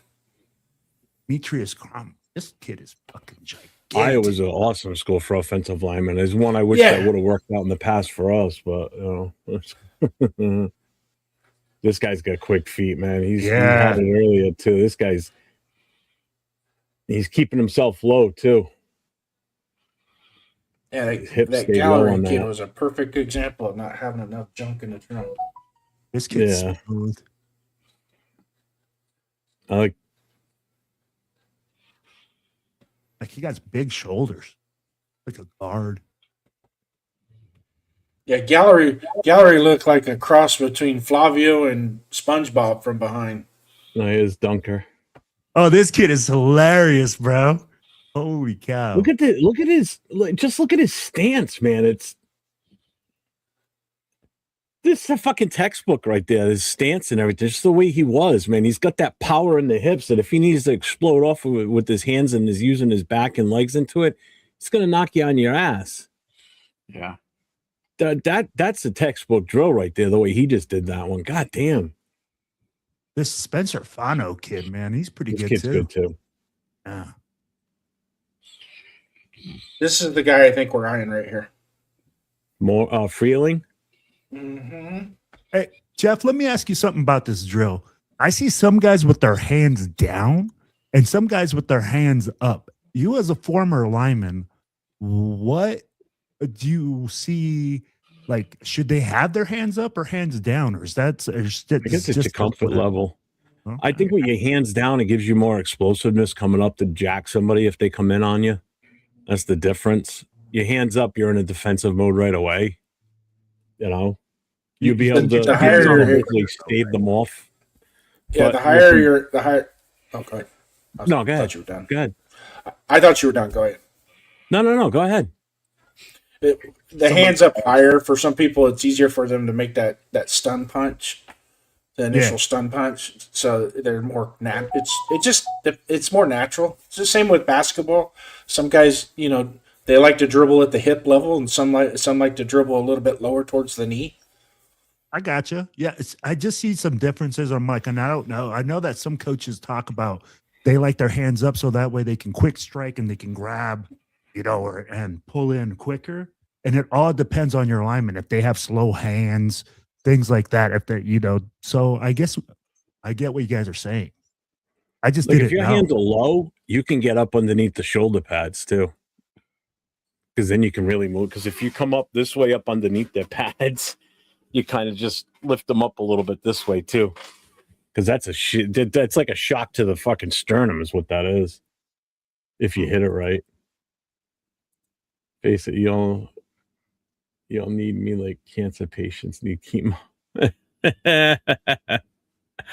Somebody changed their name to an offensive lineman. Me like a few years ago on Andrews Pete, 6'7", 320. Look at that lower body. Look at that bubble butt. He could have stopped that. Look at that lower body. Yeah, he could have. They want to use him as a tackle. He's 6'7", Dude, and I did look just like that with my hair, but it wasn't red. It's exactly how my hairstyle was in the 80s.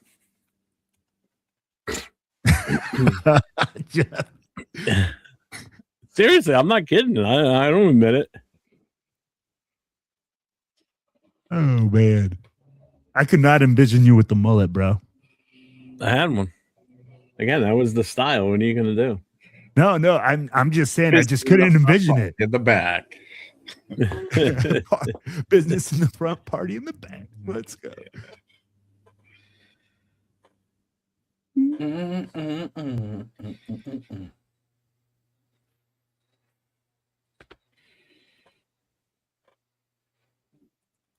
I agree with what you just said, Jay. 100%. Yeah. Because he's like, you do not draft an offensive lineman.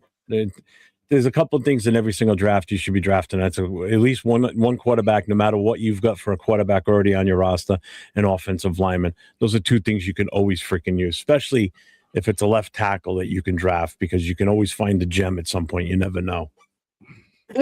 Only because left tackles are such a premium in this league. Mm-hmm. And as it is, we need a left tackle. We need to find that one that we're going to groom to take over for Miller in a couple of years. Right? Well, he's been getting injured. And that's it could be as early as this season again. Yeah. You're right. We just hope that he stays healthy. Yeah. Yep. You should always have a stockpile of linemen, bro. Alleviates so many things. Even if you put them on the practice squad, who gives a shit?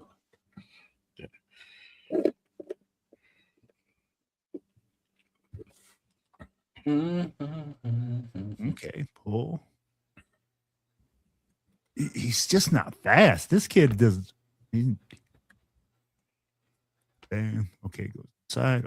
Nice.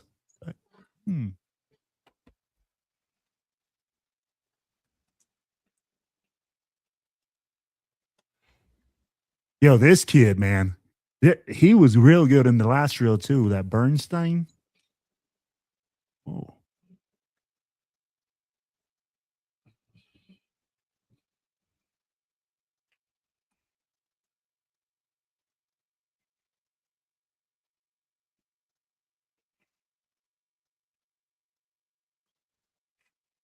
Yeah, that's a Chargers coach out there with the bag on. I want to see one of these kids that's actually a Raiders fan just take him and toss him. Just physically throw him. Yeah. Gotta love that hair, man. Did you hear his comment he just made? Because I have the bottom like set to like. He said that's why you have a guy like a coach like him out there doing this drill, and you don't have one of the scouts out there. It looked like a yard sale with all this stuff flying out of kids' pockets, getting tossed around. Oh shit.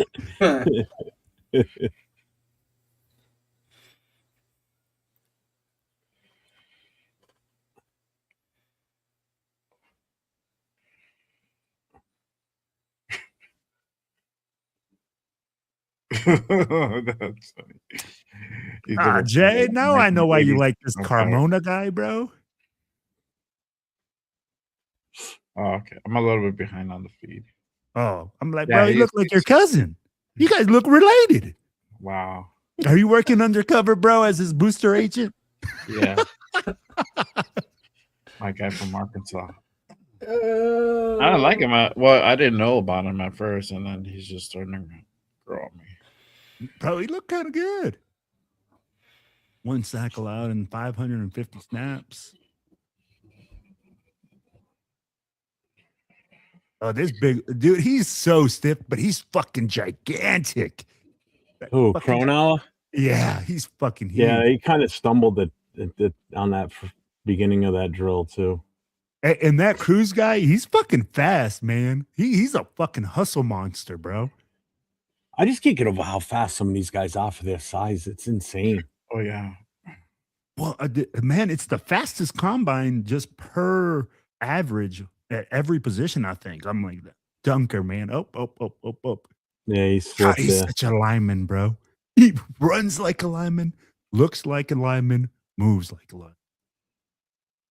He must be He a does lineman. remind me of Kelsey, to be honest with you. His like that his mentality. framework. Yeah. Well, Yeah. his overall build. You know, I like just the way. from Wakefield.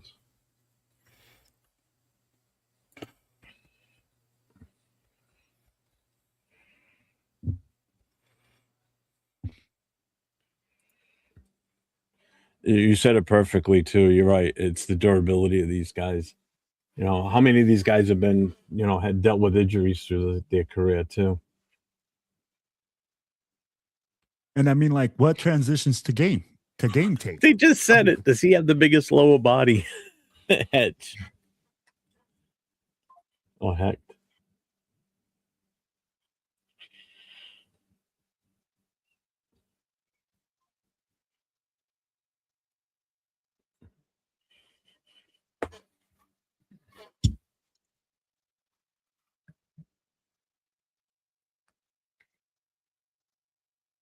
That was a good rep by Campbell right Yeah. there.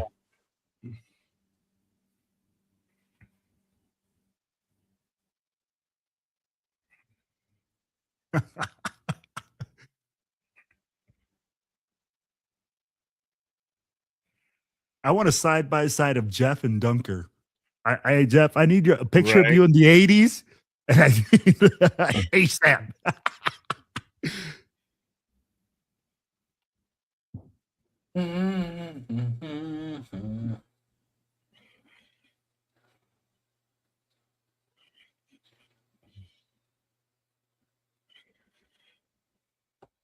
Wow. Look at God, the look at his intensity, face, bro. man. That is intensity right there. That is just hate and just. Yeah. You guys see this rich that's eyes good. and mullet? Hey, Jeff, I need one of those of you ASAP. bro. I'll have to find it. I know I do have one.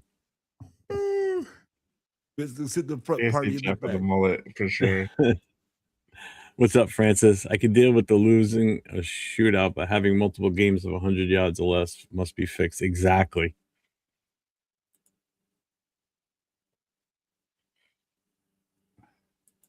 Hey, I found Jennings Dunker. What the- Call him Jennings Dunker. Look at. Just change his name to Jennings Dunker. Actually, my cat is probably more. My cat is actually more ginger than that.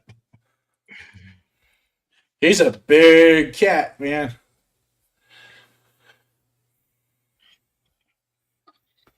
My wife goes to pick him up. She puts his hands on her shoulder, and his feet are down below her knees. Wow.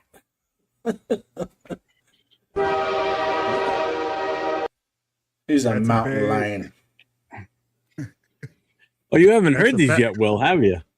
I was about to say something inappropriate, so I'm just not going to say anything What at all we're right now. dealing with here is a complete lack of respect The for the respect for the law.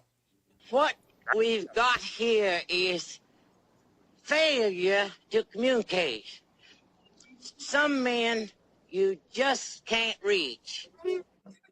Shit, bro. How'd you get so many? I am the great Cornholio. I'm a gringo. I have The no gringo. bungo. Oh. That shit is. And then I got Eric Cotman ready. Pew pew.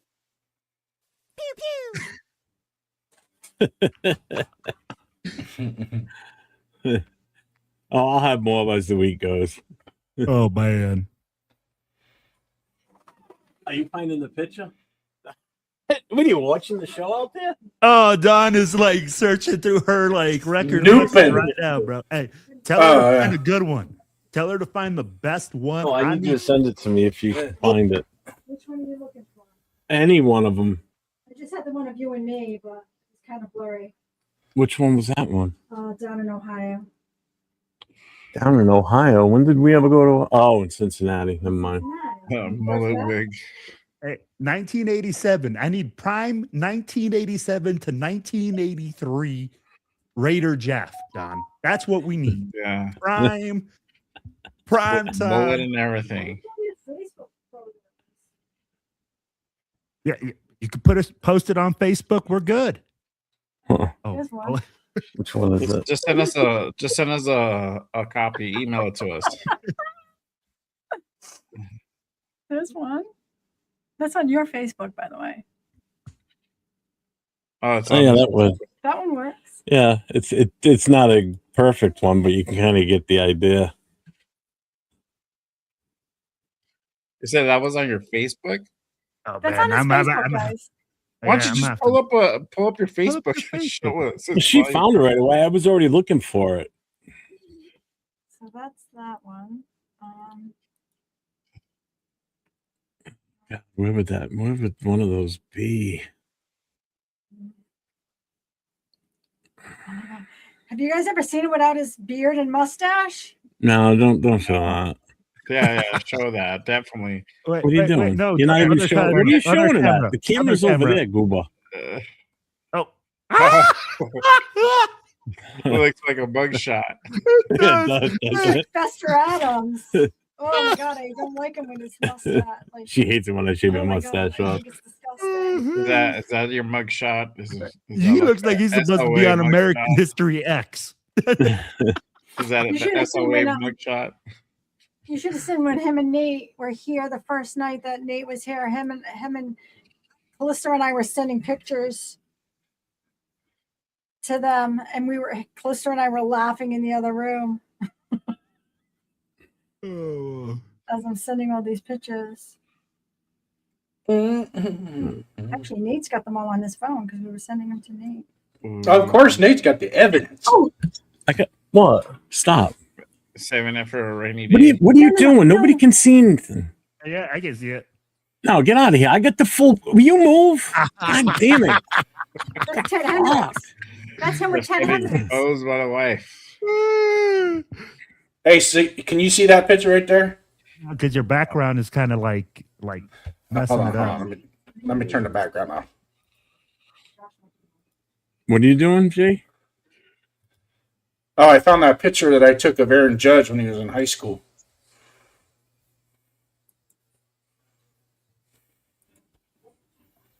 I was going through my photos and I found that picture when my cousin was playing high school football. That guy right there standing up, wide receiver, that's Aaron Judge. Good, bro. Yeah, Bueno, when I was still in high school and just out of high school, when I was like heavy into working out, dude, I was a monster. I was squatting like 600 pounds, bench pressing like 3 and change. I was just jacked. I don't know what the fuck happened to me. Called you get married, you have kids. Hey, you know what, bro? Hey, I ain't gonna lie, because there's a lot of dudes that got married and they're still freaking ripped. I'm just like fucking lazy, bro. I got lazy. Well, it depends on what kind of marriage you have. See, like mine, on my days off, I took care of my kids. My wife went shopping and all Hey, that bro, crap. like, hey, I'm sure everybody else does every it, day. you know? I'm just saying, I'm like, yo, B, like some people are just different. Like I got a brother that wakes up at 3 a.m. every day to So go work you ready? out. Here you go. Crazy. Oh, bro, you know what? Let's put that red hair on top. It is a straight out match, no doubt. Bueno, screenshot that real quick. You screenshot it. That was Hey. 19. I need that Oh, I've picture. got this. Was that 91? I need this picture. I don't have a ring on my finger, so I think that was 89 when we went down. That might have been I got it. 9, I think. Bro, that is Wow. like. Are you sure you're not his? Are you sure you're not No, related you to guys him? are not- Are you not yeah. his? Somehow? Are you not cousins? Yeah. Like cousins or something? This guy's 6'5", 319, bro. Holy cow. What else do I have? You know what? I like that they didn't put the 40 time on the lineman stats because that's the most unimportant stat for a lineman. The straight out 40. I think that 10-second shuttle is definitely way more important, or that 10-yard time is way more important than Yeah. freaking 10-yard get 40. off. Yeah. They're like, this guy ran a 4.84. That's a fast ass lineman.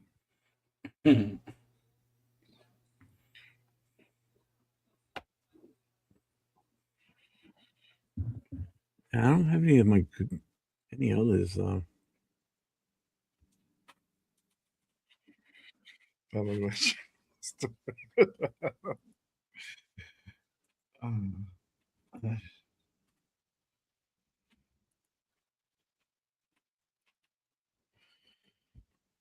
Jeff Hostetler.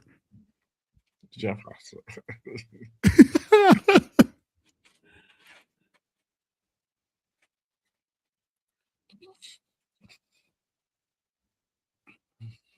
Oh man, you know what? Ayo, he's talking about Lamar Jackson, 74.5 million. But you know what? He's gonna restructure, bro. Look at all of the freaking quarterbacks now. They're getting big contracts, but they're restructuring because they know that they can't make it happen without offensive linemen. Even Patty Mahomes, bro. Freaking restructuring his contract. This picture right here might be one of my favorites of me, is this one. It's better, and I've got a better image of it, but I just like the black and white look. No, that's dope. Yeah, it is. It's a good picture, bro. Yeah, Who is that guy? I don't know. Don't know. This handsome It's devil. pretty Right Nah, bro, that must be your cousin. Does it look like me? You can't misplace the nose. Well, that was short mustache. Yeah, that's all I could have back then. Couldn't go with full ones. No, that's not AI, dipshit. Fucking bueno.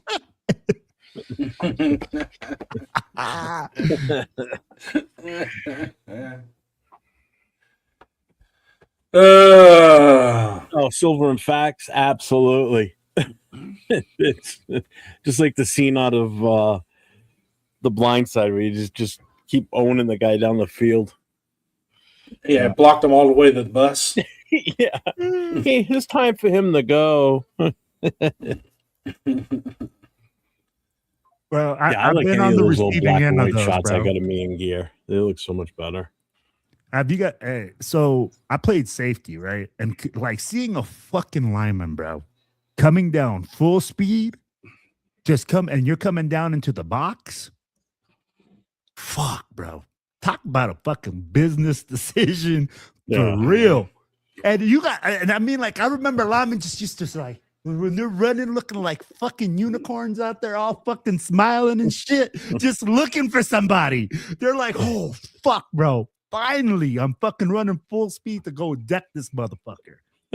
Jesus fucking Christ, bro. Here I come like a fucking... There is nothing better than when you can blindside somebody, man. It's just such a great feeling. Peel back blocks were the best, man. Trap blocks. trap blocks, and peelbacks. Especially when they're staring down the quarterback trying to get to him, and all of a sudden you hit him from the side, and they're like, "Boo!" Oh, I like or Matrix on shit. on punt return, and they're running downfield. And they think they got a beat on the guy, and then they start to turn, and all of a sudden you see their high school logo across their jersey, and the like two dots on your fork. These two dots right here on your bike helmet go. Bang! Oh, You could bro, I hate you could just hear their soul leave their body. Nothing better than that. Nothing better than that. I have thought about that before. I've got. I would either have to buy a new black helmet because I've got leather. My helmets are all leather and they're fucking heavy. So wearing that to a game, I'm not doing that all day. Like you're talking about 4 hours straight with the helmet on. But I've got some of the composite fiberglass ones. I'd have to get a black one though. I only have a red one. And then I would have it painted, airbrushed, or whatever. But I could do one. And that's like wearing a costume, and I'm not one of those costume guys. Right, Will? Yeah, but you know what? It would be nice to have the flair. You know, kind of like see, like this hockey mask that I did. Do something like that. Yeah, like I would do something on that idea, but like get an airbrush with obviously Raider, some sort of Raider theme, and maybe players' numbers. I would do something cool with it, but it's I don't know. I think in all honesty, the only time I would ever wear it would be to a game. Yeah. Or like if I had it done in time for going to the draft. I just don't have time for that. Yeah, I agree with Jeff, and that's the thing. I think it would be cool because, like, you could just wear your fireman's helmet as, like, respect to your people. But it's like, when are you going to wear it? Like, literally, you're going to go to Buffalo Wild Wings every Sunday with the fireman. You know what I'm saying? I'm like, that's the hard part. And I tell people all the time, like, I have my vest, and I can wear my vest in town. But the first question is, why do you have a Raiders vest? Well, I'm a Raiders fan, so I'm just repping my team. Oh, okay. I could just imagine a fireman's helmet, bro. Going to Walmart on Sunday in Boston. What's going on? Raider game. Us out front, we didn't see what the hell's going on. The Patriots are playing the Raiders again today or this week? Hey, that's a good idea from Bueno right there, is having a 3D printed one. Yeah. I mean, I can do an airbrush one. It'd probably look pretty sick. Well, it's not going to look cheap. It would be an actual helmet. It would be one that I would wear on the job if I was still on the job. Yeah. So it's not going to look cheap. They're not cheap. Trust me. The I want to get back into the helmet goes for now. Leather helmet now goes for like $1,000+. Yeah. I bought the one I have now. I bought that in 1990, and I was wearing that up until I got out of it a few years ago, and that only cost me like $250. They've jumped so much. Well, they're all handmade too, so it's a craftsmanship to make those fucking things. Yeah. No, I'm not wearing it on stream. That looked like a complete idiot sitting here with a fireman's helmet on, talking on screen. No, Jason, you're gonna put your cop's hat on while you're on the show. Are you guys listening to the Spencer Fano kid? You want me to? No. Dude, that's the kid I like. Just what he said right now. He's like, they're asking him, "Oh, what are you going to bring to the next level?" And he's like, I don't know, but I'll take snaps at wherever position you want me to. He's just a kid that wants to play ball. Yeah. Bro, he wants to use his God-given ability to play a game that he loves to do, that he loves to play. I love that, bro. I'd be like, when a lineman tells me that, it's like, you're gonna find a spot on this team because you're willing to put in the work. He's the freaking Outland award winner, bro. He's the best offensive lineman, and he literally is just like, hey, I'll take snaps wherever you want me to. I think he definitely had the best workout out of any of these offensive linemen so far today. Oh man,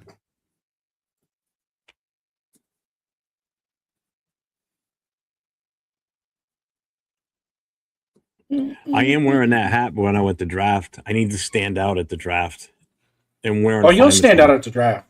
Trust me, you'll stand out. We'll find you. Google Are Earth we gonna will be see sure? you. Yeah, at we're the gonna draft. be having a search There's a party for particular Raider reason why I Jeff. have to. There's a particular reason why I have to stand out at the draft.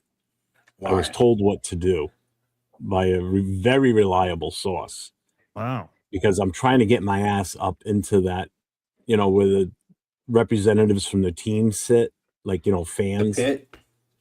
the pit, basically. Oh. And Ah. what I was informed is you gotta because they walk around with cameras and they just surf the crowd looking for people to put into those places.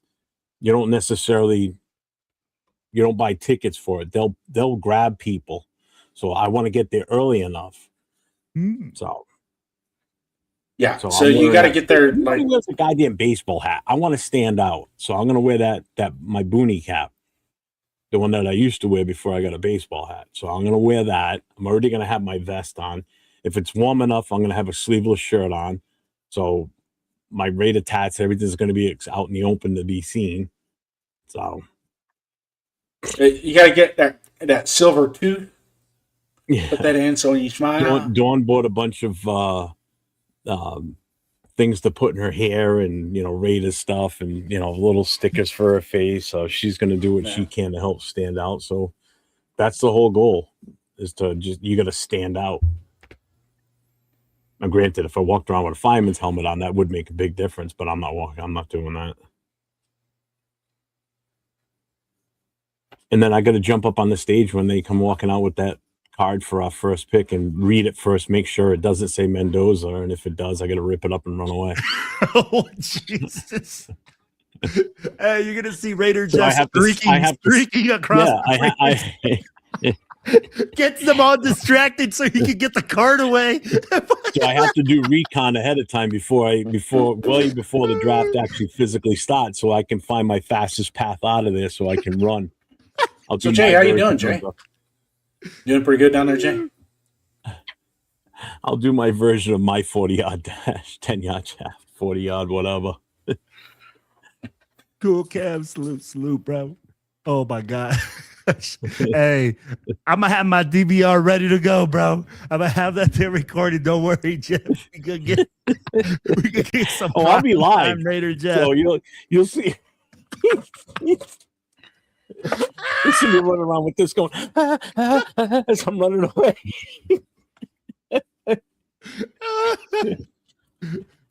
My phone will be shaking like crazy as I'm running.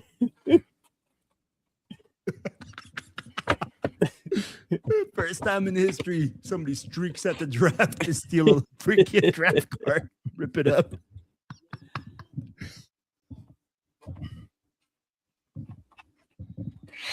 You know what would be really funny though? Hmm. Is if Jeff actually did that and he ran up there and he was pulling the Jets draft card out of Goodell's hand and ripping it up. Wow. Oh my God, right? No, that's why I would look at it first. I'd have to look quick. So I'd have to run out, grab the card, shove Goodell out of the way, look at the card quick, and if it doesn't say if it says what I want it to say, then I give back to him and walk away. If it doesn't, rip it up and run. I'll be right back. Where you going? I'm gonna run down to Seaver's. I'm gonna grab another thing.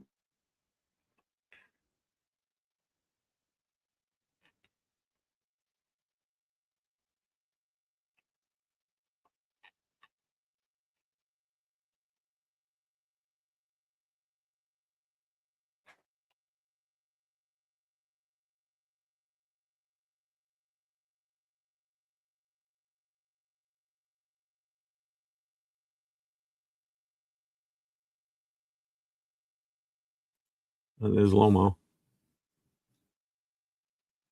Lomu. It's already. He's like lumbering down there, bro. I He thought is like. They did the 40 already. No. So this is the second group, I think. This is the second Yeah, group. this is Group B. Yeah. Okay. So everything we just watched the other guys go through, they're doing it now. As we start over. Oh, he's popped straight up. Damn.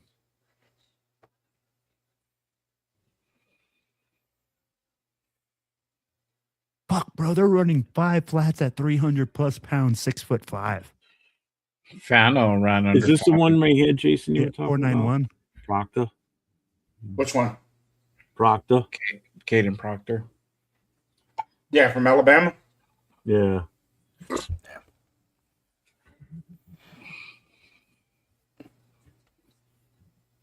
That's day. Remember him playing against Missouri, man. I saw him get ate up, and I was like, what the hell? I had to hit rewind on it. I go, oh, shit. Zion Young just literally levitated his ass. What's up, bro?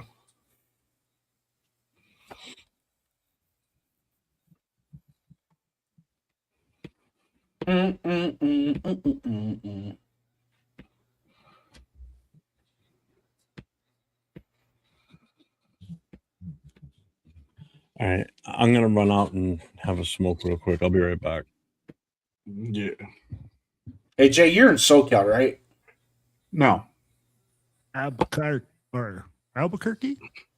Northern Cal? Oh, Albuquerque. New New Mexico. Yeah, Albuquerque, Northern California. Yeah, me and Will are in the same time zone, bro. No, I was thinking North. I was getting ready to say North California before the Albuquerque came out. Apologize. God, Yeah, bro, Albuquerque, look at Northern this guy's California. fucking shoulders. I know.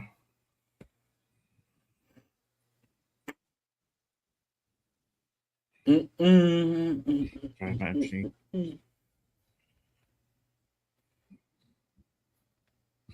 What's this? I would, and Jeff had a point from yesterday that that 10-yard split pies that you Yep. really want to look at, not so much the 40 time. It's the 10-yard. Mm. Yeah, For because that's offensive really line. where you're gonna. Yeah, that's really gonna be the telltale. Yeah, Mhm. it's about quickness. Why am I on witness protection, cool cap? Wow, bro. I know, dude.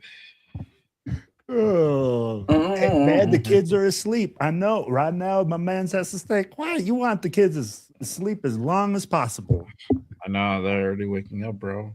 Oh man, I'm out to bounce pretty soon.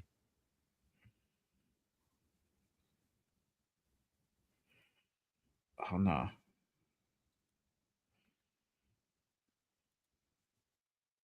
$11-inch hands. Holy cow, bro. He looked a little awkward, like. Yeah, he's like a guard in my opinion, bro. Oh, here you go. Caden Proctor. 6'6", 5'8", 352. Oh, that is a freaking whole lot of mama Boy. jamma. The heaviest player at the draft.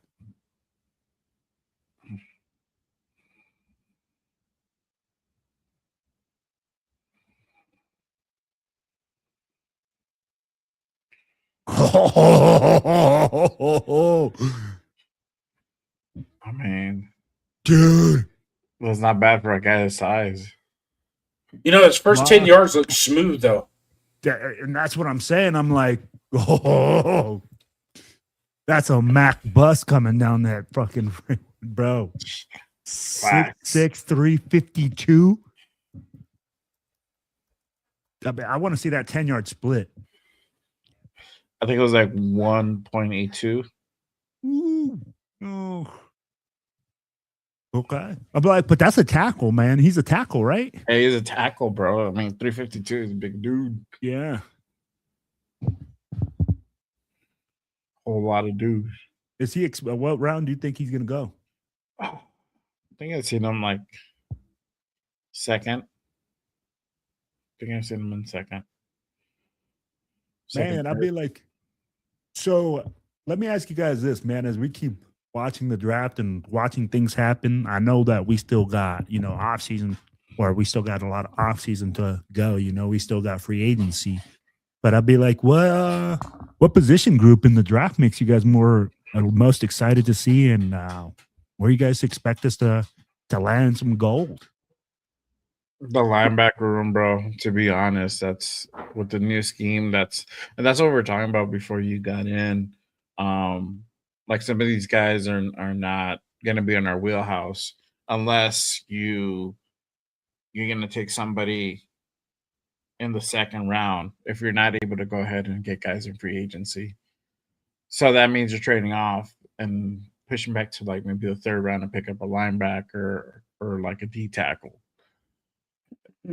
So it changes things, but I honestly think the way that's going to go, everything's going to be indicative of what you do in free agency. So if you're able to go ahead and get a center, if you're able to go ahead and get Linderbaum, or if we get Braden Smith and you upgrade that right tackle position, that's going to go ahead and kind of change your trajectory on what we're going to do with certain dudes, like in certain positions.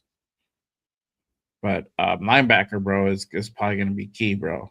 If you're able to go ahead and get a guy like Rodriguez, what was another guy too that I liked? Just a couple other The kid from Oregon. What's his name? You fucking had I'm like, that does not help me. I don't know offhand. Oh man, I go off a visual more than anything. I did a mock. I can't think right now. Like my brain is like soup. Bryce Bocher. There you go. Okay. He's going to probably be a mid to late third, early fourth. All the mocks right now, once you get past 45, it is freaking confusing.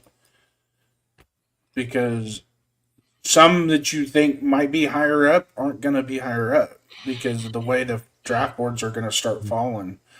I myself think we're going to concentrate on the 3 technique going into the draft in the second round.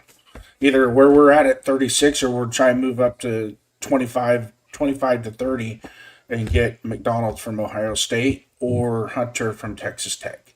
I think those 2 guys are going to be pinned to the board and once again, just like we always say, it's all going to be indicative on what we do in the draft, how we perform the free agency, how we address free agency. If we address free agency properly the way we should, then it gives us that flexibility to be, focus more on the middle of the defense, from the 3 technique to the middle linebacker. I gotcha. I'd be like, and it's interesting to me that you guys were talking about that, right? Because a lot of people go like, oh, 3-4 defense, 4-3 defense. And, I'm like, they start talking about things that they really don't know about. I'm like, they don't understand how the defensive end position changes. Their responsibilities change. How instead of having a 2, or you got to go a 0 tech, we need a nose tackle. Right? Because you need a 2-gap player. When you're looking at your 0 tech, you're looking for a Vince Wilfork, a guy that can cover 2 gaps. Defensive ends have to be able to take on double teams. That's what I meant. I apologize when I said 3 technique, 0 technique. I don't know why I said 3 set. So when you look at that, then the defensive ends then almost become like your 2 tech on one side because they have to be able to take on double teams. They're no longer pass rushers. The pass rush responsibilities goes to the outside linebackers. Mm-hmm. Right? So I'd be like, and when we look at Max Crosby, do I see Max Crosby being that true defensive end for a 3-4 defense? Mm-hmm. No. But can you use him on that weak side? Can you use him to be the ad from that linebacker position? Well, the ad is the guy that you bring from the second level. Okay. So usually you have 3 down linemen and defensive linemen will bring an ad. The ad is like who you are adding from the second level. You can bring 2, you can bring 3. That's what the 3-4 defense does. It allows you for different angles. So I'm like, I really see us focusing in on defense in this draft and addressing a lot of those issues, man. And I love what Jay said. The linebacker group is deep. Everybody's talking about us getting the top linebacker in free agency. Why not get the top linebacker in the draft? You can get one. You can get one. You can get. So obviously I think the biggest name is like Devin Lloyd, right?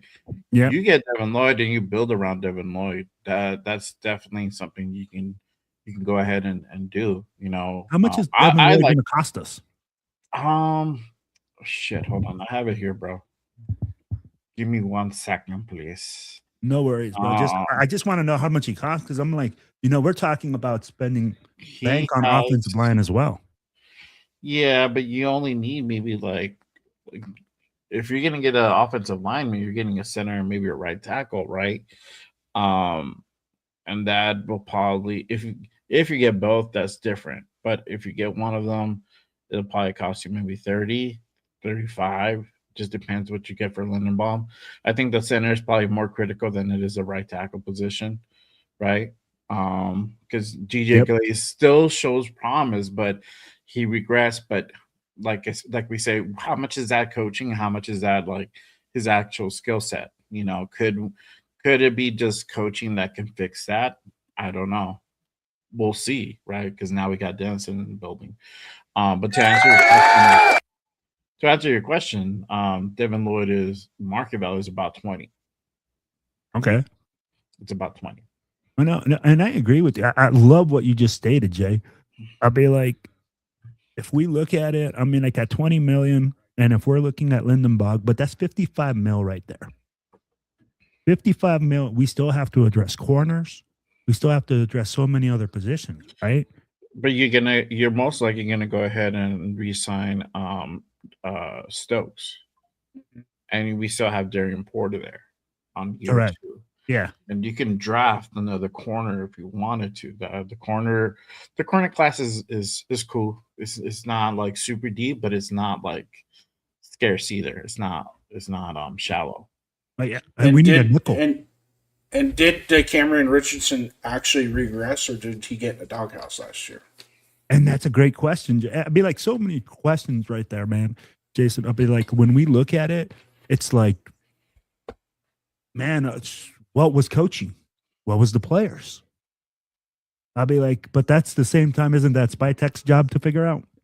Well, you just wonder if Spytek is going back over watching more practice tape than he is game tape with some of these guys, because they're not a whole lot of game reps, but there's a lot of practice reps with these guys. Absolutely. I look at the first 10 weeks, we were still at practice, according to Pete Carroll. And the biggest witness to that is Robbie Leonard, which is now the defensive coordinator, who has a big say on how that thing is going to run, because he was there the whole time. He was there the whole time. And Joe Woods was there too. And Joe Woods, yes, and Joe Woods. So now you have two guys who could be like assessing, like, look, no, this is what previous regime thought, but this is what we saw. This is what we think. Like, there's some promise there, maybe on certain dudes. So you'll probably see maybe some guys like get more opportunity as opposed to like what they probably got last year.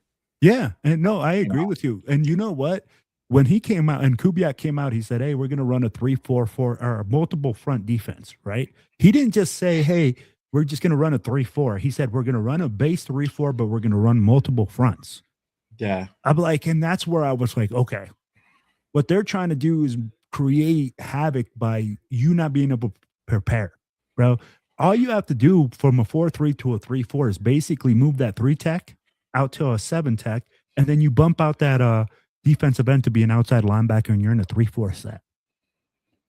A lot of people don't know that. We used to do that because we run a 4-2-5 defense that like hybrids out into that when we want to run a 30 package up front. Mm-hmm. So I'd be like, man, I think Robbie Leonard's going to come with something different, but I think we need a nickel. I don't know about you guys, but I don't see a nickel, and we need one badly. This is where you probably would draft a nickel. You would draft a kid that can play nickel. And there's a couple of dudes. There's a few dudes that can actually. They're pretty good that I've seen like on the draft. I got to see day 2 again because I was working and like working like taking care of the kids. So like I was listening and watching as much as I could, but it's like my attention wasn't like all the way there. But there's some dudes that I've seen just doing mocks, and that could potentially we can go ahead and pick up and address that position. Yes, sir. Yeah. And hey, Money Chuck, it says here, where does Jeremy Chin fit in the 3-4? He's probably gonna play the strong safety. I'm like, you'll see him playing the strong safety. I'm like, in the 3-4, you still have a strong and a free. I'd be like, you still have strong, free, and you have 4 back in the back. Yeah. So Yeah, I think one of the guys that could blossom in a 3-4 defense is Snowden, because he has an upright outside. His athleticism, because he can do a pretty good job of covering the first third of the field too in pass coverage. Well, and he's so lanky, and he's got that versatile spin and his lateral movements. I think he'd do pretty good in a 3-4. Yeah. And I mean, like when you talk about Snowden, right? Like what I like about it is if we do put Max Crosby at that outside linebacker spot and Snowden, but when you go and you actually go from a 3-4, you can send 5. The 2 ads from the edge. That means we got one-on-ones across the board. Mm-hmm. And Snowden is an excellent pass rusher. So is Max Crosby. Mm-hmm. I'll be like, those are the things that you can do, right? And those are all the little nuances that Robbie Leonard's going to have to find out how to use these guys, how to move them around, how to create mismatches. And I'll be like, again, how do you convince these guys to do those types of things? I'd be like asking Max Crosby to move from a defensive end that has to go from going single team to taking on double teams, or does he want to bump out to outside linebacker in a 3-4? So where we would probably be lining up for an inside linebacker, a Mike, don't forget Josiah Trotter right around that early 3rd round as well. If for some reason we can't get Jacob Rodriguez, Josiah Trotter from Missouri. Trotter's had a good combine. Yeah. Yo, he's related to Jeremiah Trotter. That's probably where you heard it. I want to. His dad. You probably heard his daddy. His daddy played football. But if you watch him at Missouri, his only weakness was covering the middle of the field. He had a difficult time covering it. But as far as a downhill side to side linebacker, he's pretty good.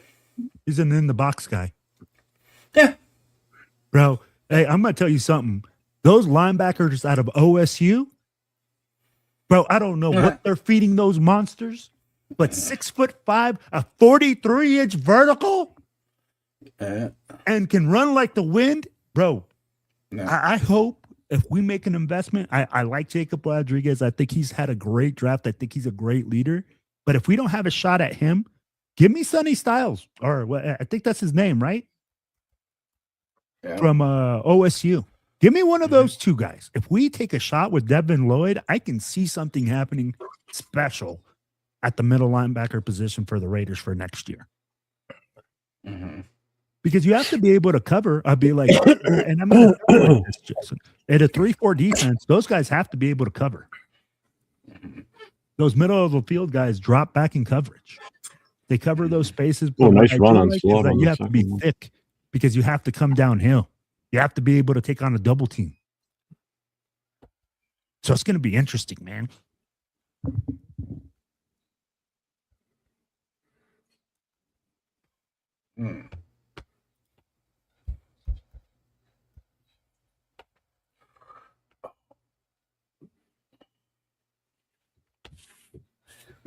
Rich Eisen's going to have to run a 5.5 flat.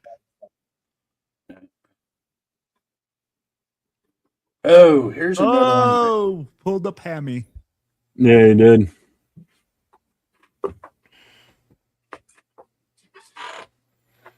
That's something we haven't seen a whole lot this year. Last year, it seemed like every other person that ran a 40 pulled their hamstring. God, bro, this guy is Man, the stride on him. Holy crap. Oh, it's like he's moving a whole bus, bro. Holy cow. Damn. All right, so here's some key nose tackles to keep your eye on.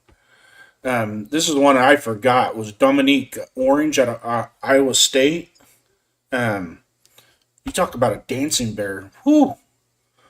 Yeah, they call him Big Citrus. Yeah. Yeah. Yeah, I remember when he was but running the other day. They were calling him that too.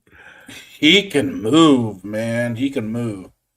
There's a zero technique. Caden, I know we talked to Caden McDonald at the combine, and we talked to Lee Hunter. We interviewed those two. Can't go wrong. Daryl Jackson from Florida State. He's intriguing. He's a space eater. But I think overall the true nose tackle in this draft is going to be Caden McDonald, and then I would throw Lee Hunter in there as well as a guy that you put him right over the center, and you're going to guarantee that a gap on both sides is going to be covered, taken care of. Did either of you guys play center? Briefly, and only by happenstance, but I played guard mostly. I was then I going to played out- ask, dude, then I how played is that outside having a linebacker. zero check on top of you? Because I know that the snapping the ball, and that's the hardest thing for a center, right? Is snapping the ball and shooting your hands and controlling the guy across from you because they get on top of you so quickly, and you kind of have to like lever it. Like we ran a wishbone, so everything was fast. everything was It down was- block too. It was down block, and then a lot of trap, a lot of motion, a lot of trap, and especially from the A gap to the B gap, where we'd like the 1 or the 2, or what we'd call it up at the line we'd call it short or long. But when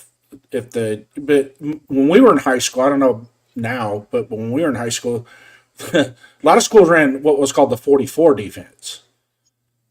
There was no 3-4-4-3. It was 44. You had 4 down linemen and 4 linebackers. Yeah. So because there was a lot of, especially out on the West Coast, a lot of people ran the veer. They ran triple option, wishbone. I'm trying to think of what they called that offense that Escalon High ran. It was just they only had like 5 plays in their playbook. That's all it was 5 plays. Was it like belly series? Did they run a belly series? It was basically the quarterback looked like Cinderella when you would take the snap, and you just had to guess which one of the backs was getting the ball, whether it was the wing option? tee. Wing yeah. The gun Wing tee. tee. Did they run the wing tee or the gun tee? Because you can run the gun tee. Nobody ran shotgun when we played. No, it was all under center.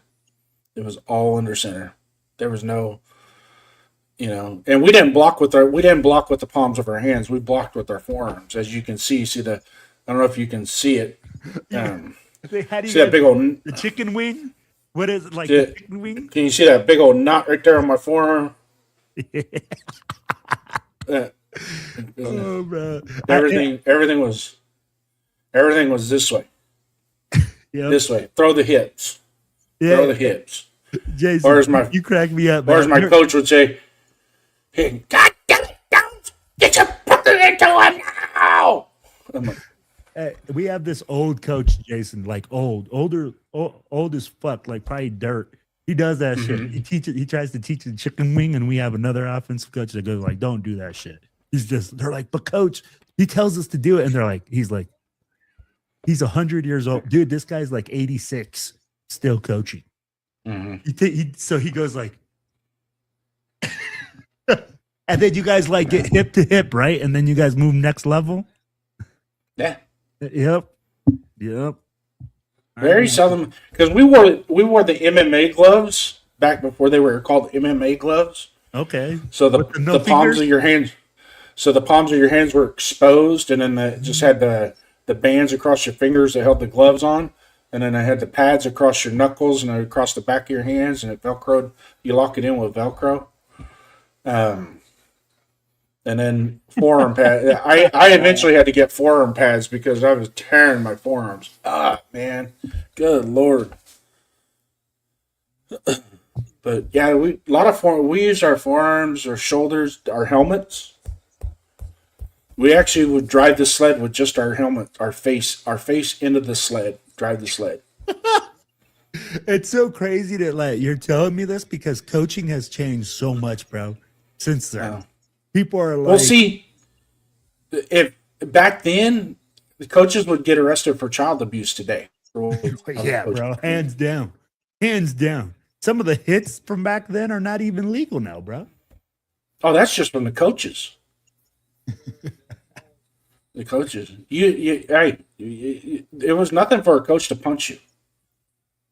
Now it's oh my God, he punched it. Nah, it was almost like a rite of passage to get socked in the face mask. The only time you got socked in the face mask is when you was fucking up. So I try to avoid fucking up. Actually, believe it or not, we were playing East Union, and I set a block. We ran a draw. Yeah. And basically, because we ran a wishbone, but we threw out of the wishbone. We would actually throw the ball at least 15 to 20 times a game. It wasn't like we didn't throw the ball. And so we would, after a couple passes, as a matter of fact, our wide receiver was number 6 in the state in total receptions that year, my senior year. And you usually have one guy like that on those types of offenses. He was like, we call him Bolitnikov Jr., man, because he just caught, and he'd wear the tape. He'd take his tape and turn it backwards and put it on his wrist, so he had the sticky on the inside from the tape, and he just caught everything, man. I mean, and he wasn't like blazing fast per se, but he would, for some reason, and he looked like Fernando Mendoza when he ran. He was clunky, but man, he'd get away from people. It was amazing. We had a guy like that, man. We had a guy but he was big, dude. He was like 6'2", 225, play tight end for us. That's about what Darren was. Darren was 6'2", 6'3", about 205, 200. Dang. And he would just catch the ball. Our freshman year, last play of the game was tied, right? When we were playing freshman football. Never forget this. He catches it. We're just going to throw a 10-yard in route. He's one-on-one on the outside. Just throw a 10-yard in route. Real easy pitch and catch type play. And the receiver went to jump the ball. He snagged the ball out of the air, spun back around, and there was nobody in front of him. 40 yards down the sideline for a touchdown. He said the hardest hit he took was when I hit him in the end zone to celebrate. He goes, I turned around with the ball in the air, and all of a sudden you just plowed right into me. Bro, look at this guy. Hey, what do you guys think about taking a shot on a center in the draft? Maybe in the 4th. Picking up a center. Yeah, like if we don't get Tyler Lindenbaugh and they don't like JPJ, like to play center. Well, if they don't like JPJ at center, bro, then you got to pick up a guy like in the second round. Yeah, second or third. You got to pick him up high. If they don't get Lindenbaum, but they're going to test out JPJ, I would still get one. Then that's kind of when you move a little bit back on picking up a center. Then 4th, 5th round, you can go ahead and get one. Somebody who's been doing it for a while, you know. No, I agree. I'd be like, because everybody keeps saying, "Oh yeah, we're gonna get him." I'm like, bro, that's not predicted. I'm like, it doesn't. He could just say, well, you throw enough money at it, I'm pretty sure you can get it. But how much are you gonna? A lot to it. Go through, How much are you willing to pay? How much is the team willing to pay, essentially, for Linderbaum? Because after I would not be surprised to see Spytek throw 22.5 out there to get him. Oh, dude, it's gonna be I'm thinking 30 million. At 30, yeah. Starting rate is like 28, 29. Holy moly. North of 30 million. We're at 35 like for Lindenbaugh. 35, 36. For Lindenbaugh. Ooh. That I'd be like, and I agree with Jay. It's going to be about $30 to $35 million. That's more than a left tackle gets. Yeah, but you would bring him on a multi-year deal, I think, at that point, 2 or 3 years contract. I'd rather go for a rookie. It would make sense more to like it would. I get that. I get the point of getting a center, of drafting one, but you're getting your experienced guy. Yeah, that's an expensive get. That's an expensive, but you would keep him here for a while If that's Well, you better hope you better. Invest Yeah, in it. you better be able to sign him to like a 4-year, 5-year, 4-year, whatever. well, you know? well, 3, like 2, 3, 4. I wouldn't probably go 5. I think I'd go 4 just so that way I have that money freed up when Fernando, or if you do draft Fernando Mendoza or whatever quarterback, you got that 5th-year option. Then you got that money to resign. But hopefully your quarterback has developed enough by then that he Yeah, can. that's not enough, Duncan, at all. The Or- downside is Oh, we don't know what Duncan, Baltimore bro, offered him. that's like Happy Meal money right now for him, bro. That he's Well, like, again, it's also we don't know what Baltimore offered him too. oh, they're coming in heavy from what the reports are in, bro. Yeah. Oh, they're gonna offer him what they're basically offering him. They're pricing him out of everybody else's range. Yep. Which is a smart move. If you have that much faith in this guy, then yeah. What's up, Daniel Barry? Welcome in, brother. Yeah, you're gonna try to keep the guy if you can, but I think with Baltimore they have a limit. I don't think they'll go into like a deep bidding war, but they'll still set that bar high though. You know, this is where we're gonna get into a bidding war with other teams. Yeah, but see, I agree with Duncan as far as going over 23 to get a center. That's When- not enough. If you want a quality center, No, but I'm just then but I'm just- you have to spend money. This is the thing that I keep saying when I do my shows. Is like you have to spend money on this offensive line. If you're gonna go the I get cheap it, route, but- then you're gonna get subpar players. You know, that's just kind of the way it is. Like look at the other teams that spent money on their offensive line. Mhm. I think like the best example is like the Eagles.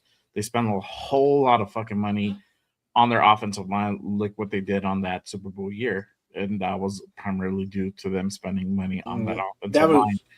was But I get what you're saying, and if that's your intention, then maybe just stick with JPJ and put him at center, and that makes more sense. And save that money for if you want to upgrade your right tackle, if you want to bring in another guard, then that makes sense. Then that price range might be more where you can get somebody like pretty good around that $23 million mark. But for a center, yeah, it's gonna cost you. Even for the right tackle for Braden Smith, I think he's around that ballpark too. What about Sean Ryan? Let me see. I have the list up here. Sean Ryan, Connor McGovern, he'd be a good center too. I mean, Yeah, I don't know if he's going to be an unrestricted though. I'm just gonna put it like this, baby. This isn't your daddy's NFL anymore, baby. Hey, the freaking salary cap just went up $22 million per year this year. You got to spend that money to make that money, baby. And well, the we're in a- Raiders need to spend it on the fucking offensive line. I'm tired of getting my fucking ass kicked every year and seeing fucking guys just ole. Yeah, and this year we're required to spend a certain amount of money on current players as well. And that's So hey, that's another thing that we're going to have to probably address. But I mean, we'll see. We'll see. Did you find Sean Ryan's? No, he's on. Hold on, let's see. He could go restricted. He could be restricted, but he might become an unrestricted as well.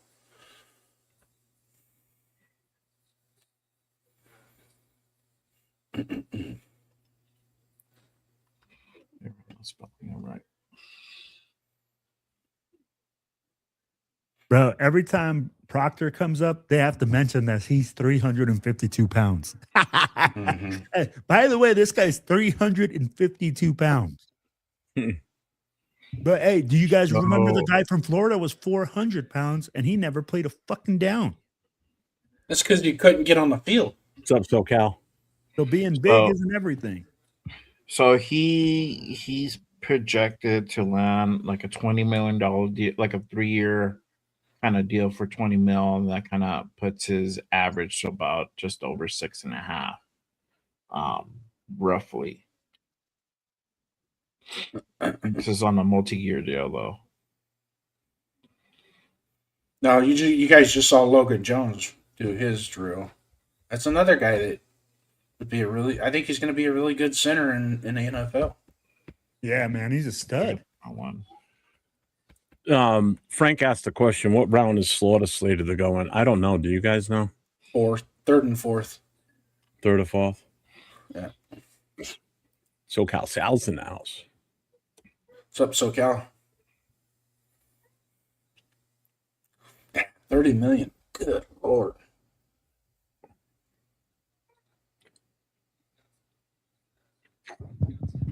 I think if we had the salary cap and we had, let's say Rodgers and Grant were definite, like no questions asked, definite with JPJ, This one. then I would say I would probably take a chance at it. But not knowing exactly what their progression, their ascension is at this point, it's hard to spend all that money on just a center and not be ready to recoup some of the other positions as well in free agency. What do you think, Jay? I mean, So God, I didn't think that What? was that high. Man. I'll say I was thinking. I'll say it like this, Jason. So if we are making the investment in a quarterback that's a rookie that's coming in, and you have a complex offense that has to be a lot of line calls made, bro, if you're making that type of investment, fuck it. Spend the money on the center. Let him alleviate some of the stress. Bring in a big war daddy up front. So that way him and Colton Miller can groom the young bucks. You got DJ Glaze in there. You'll have freaking JPJ. You'll have Caleb's Rogers. You'll have some other fresh rookie guys coming in, and then you'll have 2 senior guys in that offensive line room. That alleviates a lot of Fernando Mendoza's stress. I'll be like, or whoever you bring at quarterback stress. Let's be honest, man. Having a guy up front that is going to protect the quarterback, protect your maximum investment in the guy that's out there leading your team and running and whoever's running the football is a great asset to have on any team. See, that's a bigger factor to me is getting that running game established. More so, I don't really care who's the quarterback. We invested in a number 6 pick last year that we need to uncork. Well, and that's why I'm saying this. And I mean, if you really think about it, the center makes all those line calls. He's making adjustments. He's making it. Hey, he sees it up front. Fernando or whoever you bring at quarterback, if you're bringing in a complex system, it makes it easier for them to learn when they don't have to make those line calls. And then guess what? When the right guard looks at the center and the center's making the call and he knows that guy's making the right call, makes a huge difference. Did you just see that stat they just put up? No, go ahead. Quarterback is the only position that did not beat any of the past combines 40 times. So every position group other than quarterback is the best ever at the combine for speed. But that's like, again, I mean, like, are we really going to evaluate quarterbacks on how fast they are? No, but it's just showing you how much faster these kids are getting and how much more athletic they are now versus. Man, it's just the overall. Yeah. Oh, yeah. Overall, absolutely. Guys are going to evolve, bro. Positions are going to evolve. It's just natural. Plus, you're always going to get that athletic class, right? For especially for quarterbacks, you'll get that class where every single guy is super hyper athletic but can't throw a fucking ball. But feeding off of Jeff, what Jeff's talking about is just this year in and of itself, seeing how much faster all the position groups got. Absolutely, it's just it's pretty intriguing to me. And yeah, this is a pretty athletic group. This entire combine, this draft. Yeah. Absolutely, I agree with you. I'd be like, when And I the saw third- a couple and those- linebackers running 4.3s, are you kidding me? At 6'5", 6'4", I'm like, bro, that's ridiculous. Oh, yeah. 240 something, 260 something. Like, bro, we're super hyper athletic. I'm excited for the linebacker draft or the linebacker room, man. I'm like, it looks like there's a lot of potential in this It's draft, gonna look and I different, hope bro. Spytek's paying attention. Go ahead. I said it's gonna look different for sure. We have Absolutely. yeah. Like I don't think Devin White's gonna be here anymore. I don't think E-Rob is probably gonna be gone. We're probably gonna Agreed. go with youth. And why not, man? Why not? Right? I'll be like, do you really see a Landon Roberts being able to cover the middle of the field? No. I'll be like, did he make some impressive moves where you saw this year where he could take on double teams and make stops in the backfield? Like, we've had a lot of missed tackles, man. I'm like, let's make that youth movement and let's see what they got. No. Yeah. Roberts is his best play is shooting a gap, hitting a clean gap. And that usually requires. But if he's got to fight off a block, or whatever, kind of he gets eaten up a little bit. And that's honestly what you need from your two linebackers and the 3-4. They got to be able to come downhill and attack that because the other guy's going to scrape across when he sees that, you know. So he'll scrape. So he scrapes that guy Phil's bad. I'm like, if you can't fill that guy that's scraping's fucked, so it doesn't matter. Yeah. All right, guys. I'm gonna have to dip. Kids are up. I'll try to go. Yeah, as soon as this is over, we're out of here. Yes, sir. Yeah, keep an eye on I think this is going to end earlier than they thought. Well, I think these guys are just 2 or 3 cranking more through drills. these. Hey, they're running so fast through it, bro. Fastest draft. They're running right through it. Yeah, Sucks. I got to turn around and watch it. I don't have a monitor in front of me to watch it. Yeah, I got one on the side. So shoot, chat. Make sure I'm you all hit our set up boy right here. I'll try to Jay read I'm all Raiders set up page. in front of me. Make sure that you hit up our boy Jay Raiders page, man. Like, Yes. subscribe, share, yeah, man. We're everybody on trying my to get channel, that boosted. just stay on. We're the stream will still be up. Just I got Before you go, Jay, what do you got coming up? Make sure everybody's aware. tomorrow I'll probably just do the Raiders Unfiltered tomorrow afternoon around 5. So make sure you guys go ahead and pull up for that one. And then we got a show on Wednesday, the Raider Connection. So make sure you guys go ahead and tap in. And obviously any news drops from now to then, which probably doubt anything happens. Yeah. Next weekend. Yeah, this is the last week of pretty much not much breaking news going around. Next week, that's a different story. Yeah, next week is when Jeff's going to be taking his hat off and putting it back on. Yeah, free agency. So, yeah. But, All right, man. Well, thanks for popping in all right, here with guys. us today. We yeah, appreciate it. appreciate you, Nation. We'll Thanks see for coming in, Jay, man. you on Nice. I'm Hey. glad you got to see me again. Yeah, I know, right? Yeah. Later. All right. Much love, brother. Then there's Raider Will, Jeff. What are we going to do with that kid? Shoot. Oh, take him off screen. I didn't mean to do that. There we go. Yeah. I love this drill right here, bro. This pull drill right here, change the direction. Yes. I don't remember. We were talking about this. I don't remember them doing it last year. I yeah, don't They remember did. him I doing don't it either. remember it. It's been around, but it's more recent. But I love it, bro. And then if you see it, like it really assesses how the linebacker or how the lineman changes direction. Because when you pull, you have to look for guys. You have to have your head on a swivel. So I'm like, I love this, man. yeah, and then the initiate contact and the drop back drill, the drop back and turn and run. I don't recall them doing that with the blocking short pad. Where you got a center punch. I just wish they would do the single man sled. Oh yeah, The only group that does it is the tight ends. yeah. That's it. Yeah.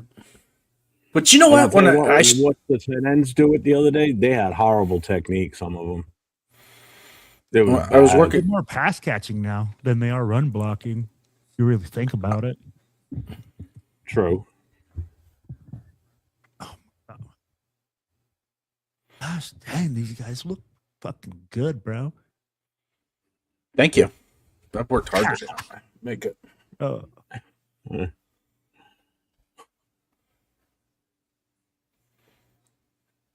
of liking this Logan Taylor kid now too. bro, the level of intensity on the look when you see a lineman block for 10 yards is fucking like they're running a 40, bro. It's like, Yeah.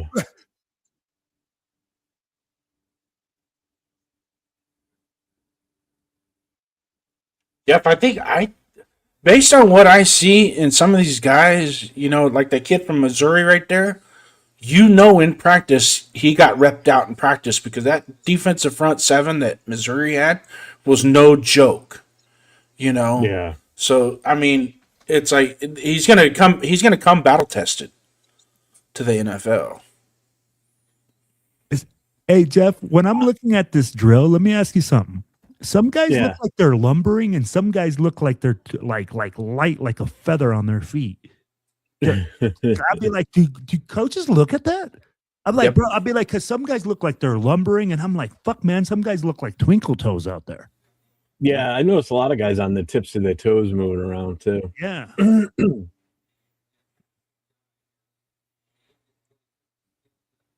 Gosh, bro. Oh man. I'm surprised there's not more Texas Tech offensive linemen offense based on what they have to go up against in defense, their own defense and practice and shit. That was the one. That was the one Achilles heel of that team was their offense. I think if they had a better offense, they would have went farther in the playoffs. Yeah. Yeah, you can only go so far with a defense like that. Yeah. If you don't have offense putting the points on the board, you can't count on your defense to do it. Yeah. Yeah, great value said it right here too. He says different body types move differently. Yeah. Some people are going to be more proportionate between the shoulders and their hips, their butt, their thighs. Yeah. It just depends. And also, too, you take people like that Ichenor from Arizona State. He played basketball. That was his sport. Was basketball. You take some of these guys that played soccer and then they transferred to an offensive line as an offensive lineman. You can already tell that they're nimble. They got that. That in short space, they're just a dancing bear to where they're constantly moving, and there's no dead spots in their game. Yeah.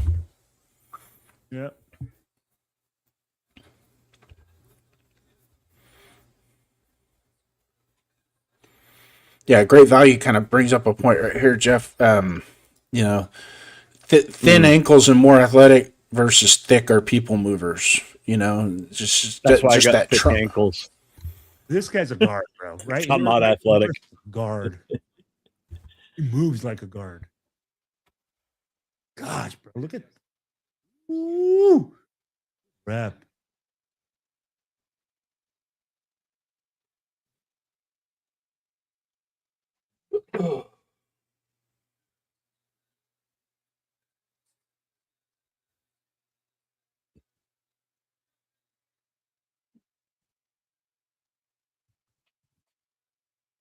So, hey, can you take this with you when you go back? Bro, oh my, hey, did you see that punch? He just punched the hat straight off the coach. Holy smokes. There was one thing wrong with that punch, though. He was extended at the point of contact. Thank you. You want to make that punch a little bit tighter, a little bit closer.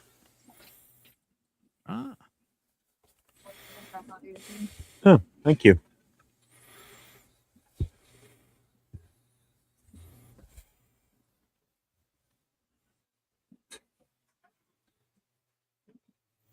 I'm a Jake Slaughter fan, just so you know.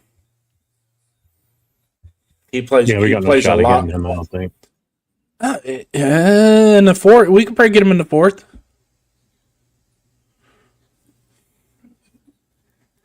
Where does he play? Center. Probably one of the better centers He's in this project- draft. He's projected right. He's projected right now in the 4th, but he could be a late 3rd rounder. I'd be like, if you don't get Lindenbach, why not? Yeah. Right? You look at it in the 4th round, could be a possibility.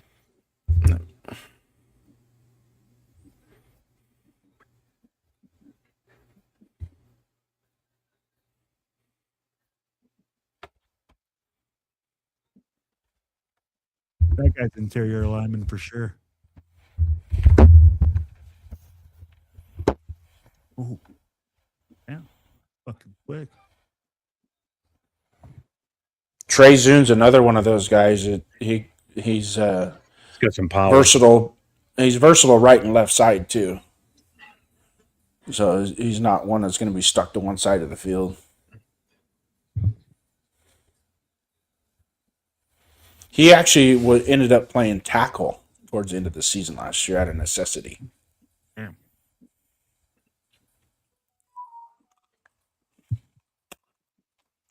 I wonder if that's the wife calling me and saying she's made it.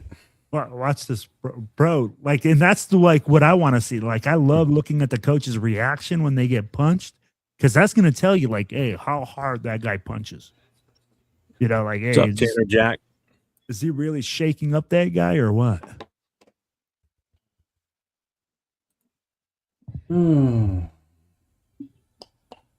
Wide backs have power and strikes versus narrow, quick.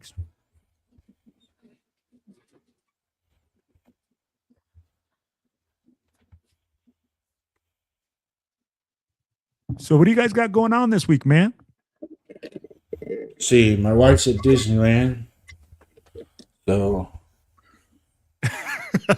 okay. We'll start there. So you're I have the whole bed to myself when I go to bed at night, so I'll be able to sleep on both sides of the bed at the same time. So life is good? Yeah. Oh, she usually comes back happy, so that's what helps.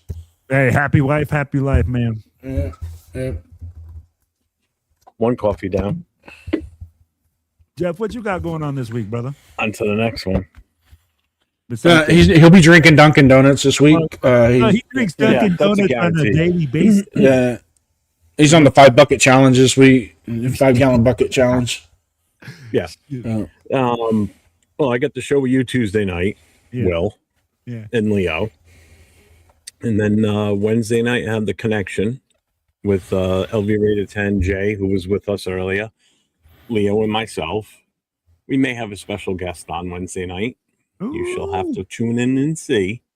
And then Thursday night, Nate and I, and then Friday night, I got my No Huddle show. And then Saturday night, you've got us two schmucks, myself and Jason on Radio. Why do I got to be a schmuck?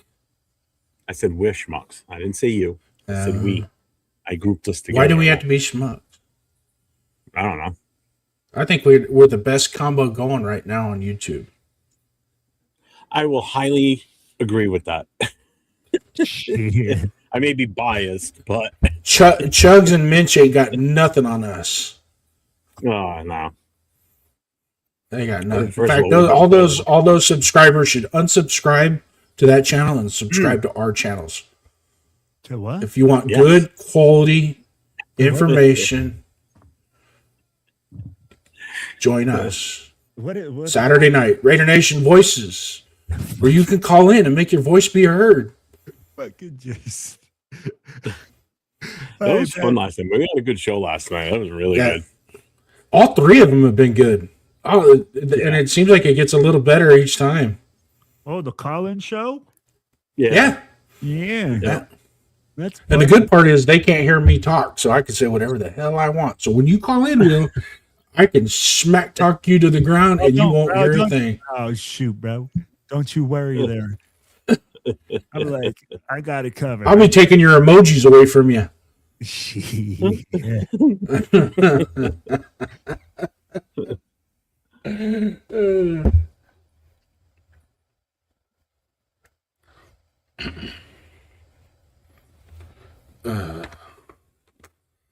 For me, on my side, We have Tuesday night, Raider Nation Show Me the Shield at 5 o'clock Pacific time with my co-host, Donuts Duncan. Hey, you're breaking go up on Jason. Tuesday. Yeah, I think there's an internet. How about now? There you go. Okay. I think there's a little glitch in the internet right now. Tuesday nights, Raider Nation, Show Me Your Shield, where we bring fans on and discuss fandom as a Raider fan. We've had some really good shows. Sacktown Mike, that was a great show. Darth Raider, we had him on. Great show with him. Great guy. Him and his brother both. Hopefully we can get them on soon. That's another guy that I was going to tell you, Jeff, that we need you to get, because he has the ins and outs on and you have contact with Violator too. Those guys, they could probably get you in the pit. Yeah, but I don't think any of them are going. I think I know Jack's going because I did talk to him. Let me. I have Donkey get a hold of Darth Vader because that's how he gets pulled in there. He doesn't have like a connection to get in there. Yeah, I think what they kind of select. You get there real quick, and then you dive in, and then they start packing you in according to what. He told me you got to stand out. Yeah. I mean, he stands out. Oh, you're going to stand out. He's in his little scooter, and he's all dressed like a pirate. So. Yeah. He's in his little scooter, and he's dressed like a pirate. I'm gonna load up Google. I'm gonna load up Google Earth Live, and I'll be able to see you. I'm excited for you, man. It's going to be a great time, regardless. At the end of the day, Jeff, it's going to be. I'm looking forward to it. I can't wait. I so much want to go, but yeah. Other than the first night, because especially with us having the first pick, it's exciting that we're going to get. We're going to see that first thing as soon as it starts. Bang, we're on the board. But the other thing I'm really excited for is I can't wait for that Saturday though, because we're driving out to the Hall of Fame in Canton. I am so excited for that. I've never been, and I cannot fucking wait to go. I will be live while I'm at the Hall of Fame for sure. Do they let you videotape inside? I'm sure they let you videotape some stuff, man. Like I'm pretty sure, especially with your phone, because you're able to take pictures. Yeah. I don't know if they would. I mean, I don't see why it would be a problem, but you know what I mean? Man, you're always going to be a Debbie Downer. What the fuck? Yeah. Why don't you? Well, hold on a second. I'm sure you can call and find out before you run into that issue. No. Just break the rules. Be a rule breaker. Yeah, I'm a fucking enjoy yourself. You enjoy yourself. Even if you have to get some Meta glasses, go in there. Look, Will, I've only got $7 left in the GoFundMe account to bail his ass out of jail. Okay, $7. I don't think we're going to get him out of jail in Ohio off of $7. Hey, chat right now. What I want you to do is donate to Writer Jeff's page for Jeff's freaking bail money fund. Make sure that you guys click on that little link. Make sure you send him a little donation to the page so that way he can live stream from Canton, Ohio.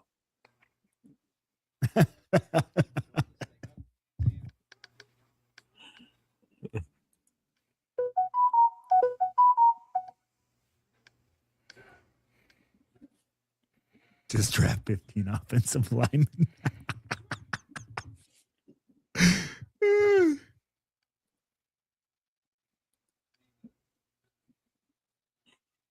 Yeah, it looks like. Are you paying attention to the screen, Jason? Yeah. What's it say? Yeah. Are photos and video permitted? Yes, take photos and video out except in the theater. Okay. That's where that comes from, is in the theater. There ain't no mic drop on that. Boom! Why you mic dropping on that? There's no mic drop on that. Fucking Jeff.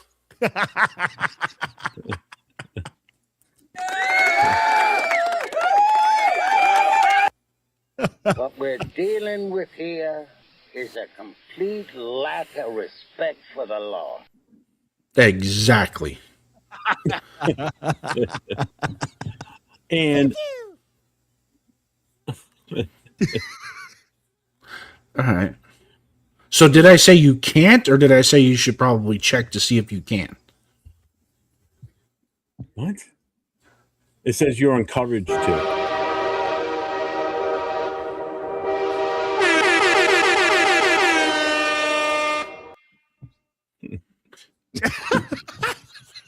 Jesus, just like fuckers.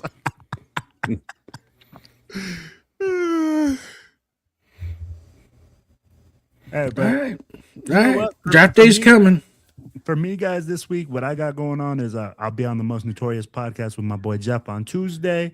And then on Thursday, I'm going to do the Silver and Black radio podcast. And you might see a little bit of Raider Will Unleashed, where I just go off on some stuff that I see going on for an hour, maybe 30-minute rant, see what's going on, see if can't create some controversy out there. Oh, it ain't hard nowadays to create controversy. Oh, man. Well, you know, Jeff's been creating controversy since week 1 when we started talking Max Crosby trade. Just kidding. Hey, now you see he's not getting traded. I mean, like, how crazy is that? Man. Oh, now the Micah Parsons deal is not on the table. Imagine that. How crazy is that?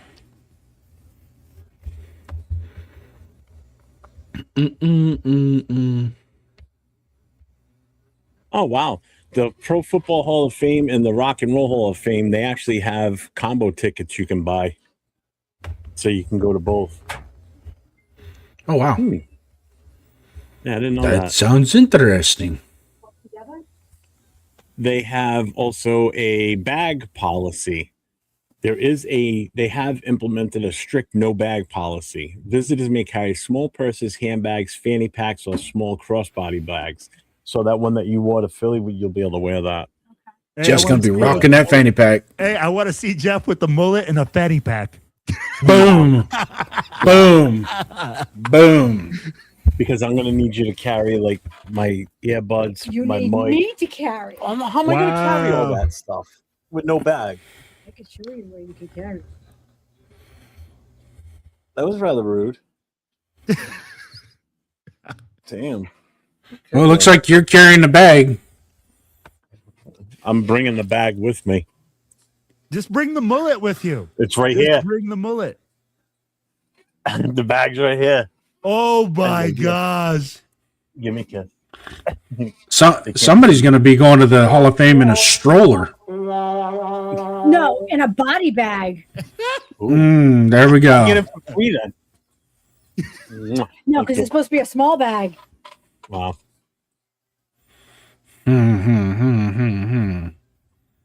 Oh man. She said small bag.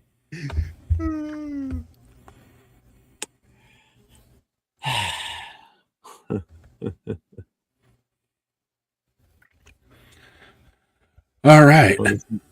Last drill.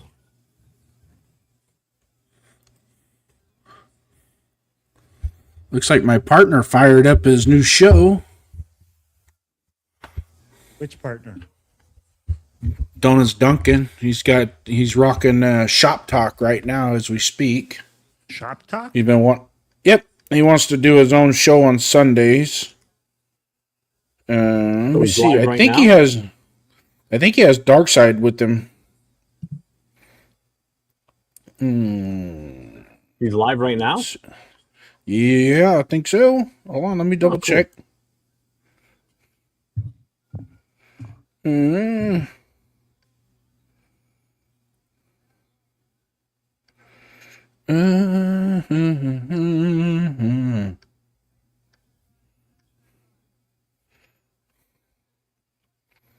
Let me see here. Subscriptions.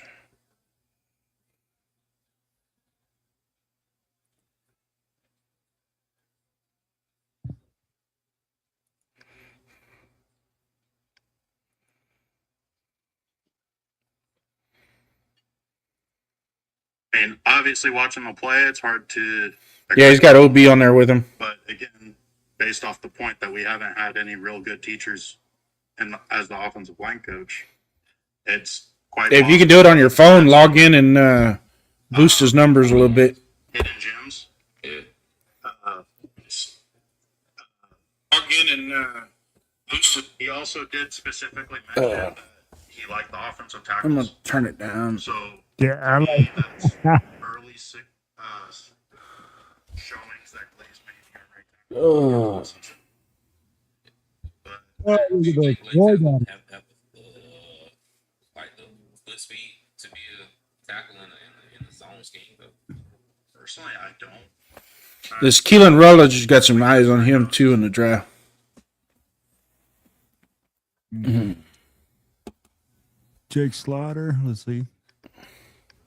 Oh, that's a center. His weakness right now is his feet. Yeah, he's his true center. Yeah, he plays a lot like JPJ when you watch him play. Is from snap to whistle type of guy. Really? Yeah. What's his weaknesses?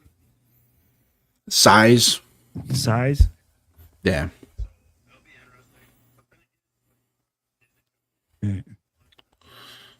Size, but he plays higher up than what his size actually is.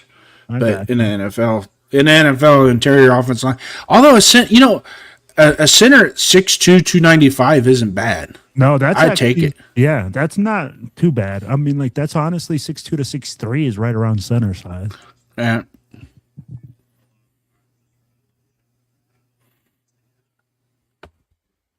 You want to be longer on the outside. Right. And that's like 6'6" to 6'5". That's your tackles. Yep. This guy, bro, Trey Zoom. I've heard a lot about him too, but I haven't seen him play very much. He's a jack of all trades on the offensive line. Nice. He's played center. He's played guard. He's played tackle. He's done it all. I think he's even played fullback. He even threw a pass. Hey, you know what, man? The more versatile they are, the better. And you guys said something too. Like I love offensive linemen that play different sports, especially when you're talking about footwork sports or basketball, stuff like that. Bro, that's invaluable.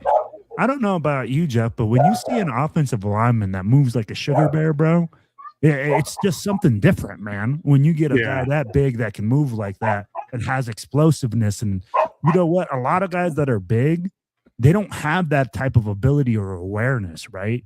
To play in space or to do things like that. So it's real nice, man, to have basketball players or to have multi-sport athletes play because they have that ability to recognize space.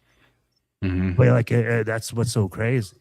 And I think your eyes are also key for linemen because your eyes take you where you go, right? So your eyes are always searching for guys, especially through trash when you're pulling, when you're going to the second level. So when you're talking about that, I think it develops when you play other sports, you know, when you do other things, because your eyes really, like in baseball, your eyes adapt differently, you know, basketball, etc. So I'm like, bro, it's really cool to talk about that and to see these big guys at 300 pounds play these different sports. Oh, there we go. That's the champ. That's my here. grandson. The champ is here. That's my guy. That's the OG. Huh? Hey. Over here. Look. Over here. Riley, you want to come say hi to the Future guys? Raider draft pick in 2052. My little guy. And here's the other one. I love Oh, you. there we go. We got I the know. fan. Look at that. Oh. Hey, what's up, guys? All right. Want to see Grammy? Can see Grammy? Yeah, Grammy's better. Gram. I would go Ollie, to come Grammy here. too. She has all the snacks. Come here, kid. Come on up. What do they call you, Jeff? Do they call you Grandpa or they call you Papa? What do they call you? Say it again, Will. What do they call you Papa or do they call you Grandpa? What do they call you? What do you call me? What do you call me? Who am I? Grampy. Yeah, I'm Grampy. Grampy. Why is your grandpa always grouchy? Grumpy. I always grouchy. Grumpy. Sometimes. Is he not eating enough snacks? This is this is Riley. My grandson's name was Oliver. So he'll be 1 year old in May. Oliver. That's my cat's You name, turned Oliver. 6 last month, right? Yeah, now I'm sick, guys. Uh-oh. I Man. love my little. You got a girl. job yet? Riley, you got a job? No, I don't think she can I'm hear us still a yet. kid. No, she Oh, said you're she's still a kid. No, you do. It's to drive your grampy nuts, right? That's your job. Crazy. She doesn't drive me crazy. Yeah, to She's go- a good yeah. kid. She's a Go good eat all girl. his snacks. That's what you need to do. I don't is have go any eat all snacks. his- They're all gone. Tell Grandpa you want some Dunkin' Donuts. Yeah. Coffee extra. All right, get down for a minute. I'm going to be getting off. No, What do you mean no? I want to stay here with you guys. Okay. Oh All right. wow. Well, we're going to be getting off the air because We got an the extra show we've been co-host watching now. is done now. Yeah, our ratings are gonna go up now. Can I do Watch even out. more? Just turn off that and we can still do this. Yeah. Oh, don't pull on that. I don't want to peel that off. So Yeah, so hey, Will, my partner Donuts Duncan, he's on there now with Darkside OB. Darkside OB, he played college football, and he's a big college football nut. Hardcore Raider fan, but he's a big college football nut, man. And he's got some pretty good insight on a lot of players. Nice. Have to stop by Maybe later I on, got man. an article tonight. Yeah, I- I'm gonna up there. I'm gonna post a link in the chat. So anybody in the chat that is watching and you're tired of us, go over to this channel here, to that show right there, You ain't and tired of us. give him some. Tired of us. What's that?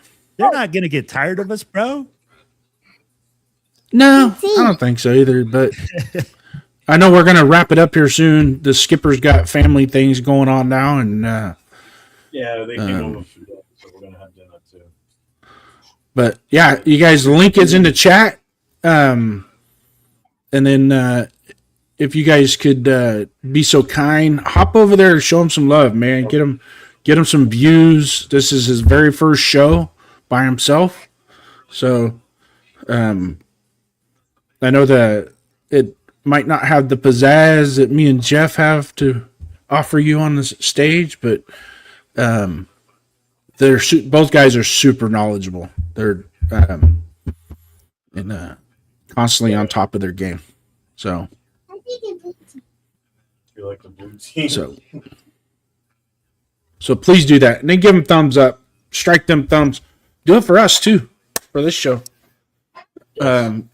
Hit those thumbs up, man, because our Saturday night show is kicking right now, and I know some of the OGs have been coming in, and some of them haven't, or been missing us on Saturday nights. But I think once we get closer and closer to the season on Saturday night, you're gonna see that show probably take off and be something insane. Yeah, I think so. We're getting into it. It'll take time. Yeah. I'm not worried about Yeah. it. No, I'm not either. Shit, man, you guys are busy. Yeah. Or as my wife says, how many podcasts a week you gonna do? YouTube, hey, we're gonna call it 401 Raider Network connections here. Dito, the man is on. Jason already calls it 401 Productions. Hey, that's what it That- is. I'd be like, Oh, I put that on. I even put that on my opening. Produced by 401_Raider_Jeff Productions. wow. It's like, hey, I got a homage to you in one of my videos. What? Yeah, Oh man. it's nice. I threw you and 805 and Asylum in there with Jeff on one of my openings. Oh yeah, it's pretty fire. Hey, no wonder the ratings are so low, huh, Jeff? Our faces are on there. Ratings go down. All I can say is you look really classy in a tuxedo. Oh shit. Oh man, look at Riley. She's on the desk now, man. Hey, we know who owns the show. Nah. Yep. Oh, what'd you do? You got rid of Will off the screen. Who's off the screen? Oh, I'm back. Yep. Now he's back. I don't know how I did that. Oh man. No, Wow. I'll show you the video later. You'll see it. Just watch the show. I will. Or just subscribe to Show Me the Shield, and you'll see it. Oh, just pay attention. I'm subscribed to your page already. Is this I a know. different page? No, it's the same one. Well, It's Raiders first down. Raiders first downs. All right. And that's what I was saying. I was like, wait a minute. I thought I already subscribed. I was already watching stuff. What is that part? That's just another sound muffler. You just never get to the comments, Jason. It takes you forever to get through the comments. Oh, the chat? Yeah. Oh, because it's that ADHD shit kicking in. Oh, Jason. Bro, every time who are he you does talking the show, about? I'm talking about Jason. Now, when I do my Pride and Poise by myself, which is a solo show, it's fine.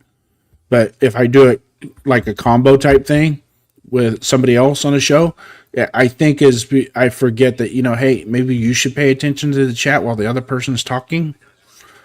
And I forget. Like last night, I kid you not, and I totally 20 minutes went by and I go, oh shit, I think I was supposed to go over the chat. But when it's a phone-in show, it's hard to do that, Don't.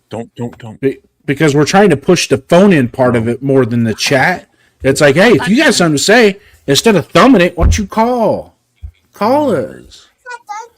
Because sometimes it's lightning. And I know, like, sometimes on your guys' show, I'll put something in a chat and it gets totally misconstrued. And I'm like, okay, well, that's not, relax. It happens, bro. It happens. It's, so Martinez, that's Riley, man. That's his granddaughter. Oh, there he is. What up, baby? Look at that. Look at all that sexiness. It's that. Okay. Yeah, it's my granddaughter. That's Riley. You missed Jay. Jay, you missed it. I had my grandson on here too. Oh, really?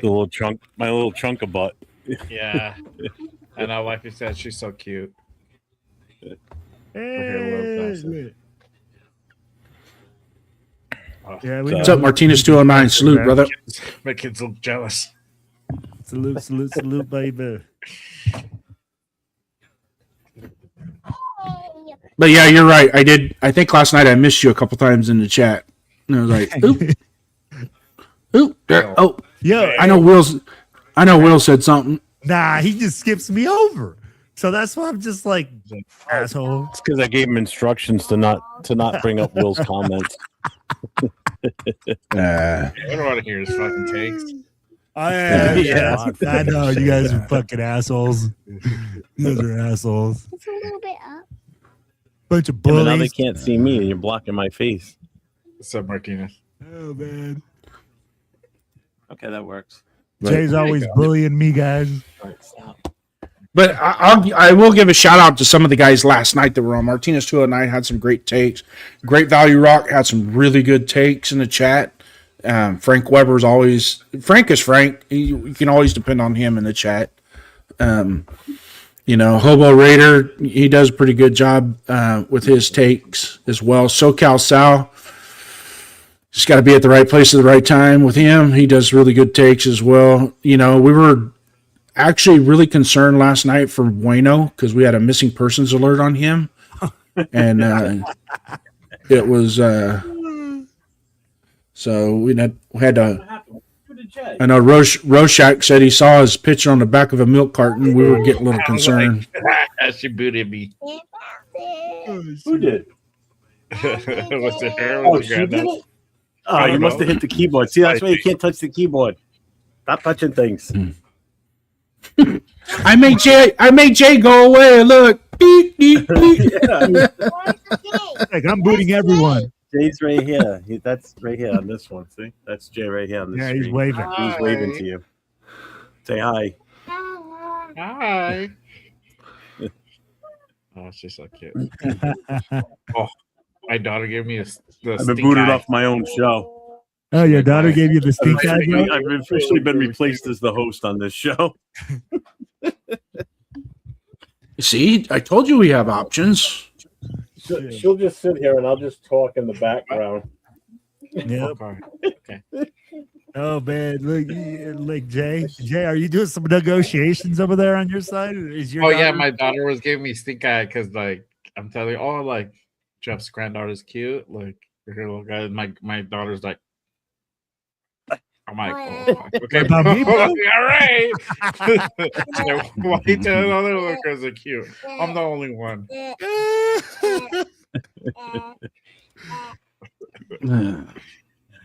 Are you gentlemen ready to call this for the day or what? Yeah, Feels man. ready.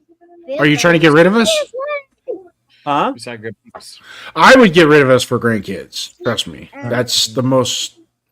When the grandkids come, you guys got to go.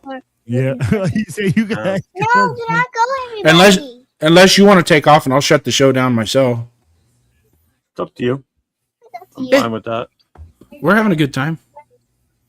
Riley, We don't need to skip her to pilot this Do me a ship. favor. Hold on before you go. Ready? Point like this. Go like this. Say, stay safe. Great value, Stay Rock. safe, go Raiders. Right. Go Raiders. Hey, you know what? Hey, hold on, Jeff. We got to do it. We got to do it for her. We have to. You, if you're going to do it for Furpo, you got to do it for her. Ready?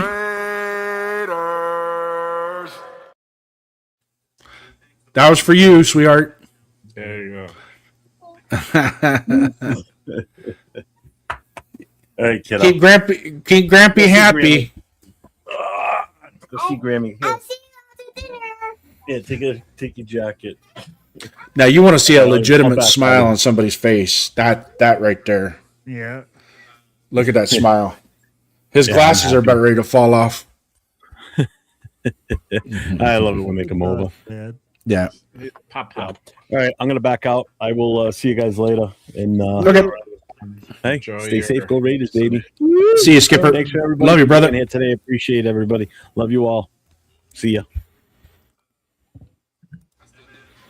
Well, shoot, man. Just the three of us. We could do it. We tried. Just the three of us. Well, have me for a few minutes. Yeah, I'm in the same boat, man. I'm like, Jay's already gone. If we're gonna be singing on this show, I don't know. Maybe- I didn't need to be there, but Yeah. have me for either way. so, AJ, again, Yeah. I appreciate you being with us, man. I appreciate y'all, man. I appreciate Yep. y'all. I love y'all. But hey, I gotta bounce, homie. Hey, guys, great show. Will. I can't wait I to love see you. you guys. I can't wait to see you guys. I can't wait to see Raiders Unfiltered, Jay. I can't wait to see your shows on Saturdays and shit. I haven't had a lot of time, but y'all, I know. please like, share, subscribe Busy to all my working boys' Fridays. pages. Exactly. Silver and Black Radio Podcast. Everybody link up, get that, show the love, and give them some support. And while we're on the topic, don't be afraid if I send you an invite for Pride and Poise. Oh, kinda- man. okay. I don't know. So I don't know if you're ready for this here. I'd be like, even Jay has to put me over there on the at a hold every time on Unfiltered. Nah, man, I love it. I'm muting him now. I'm just kidding. I don't mute him. yeah, we're all right. You're off the stage. We're taking you. Bye. What do you want to call it, bro?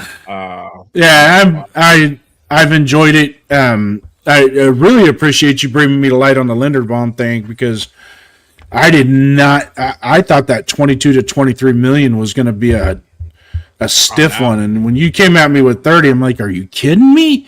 Is that what happened? 30. Is that what the Ravens? That's what the Ravens are setting the bar at?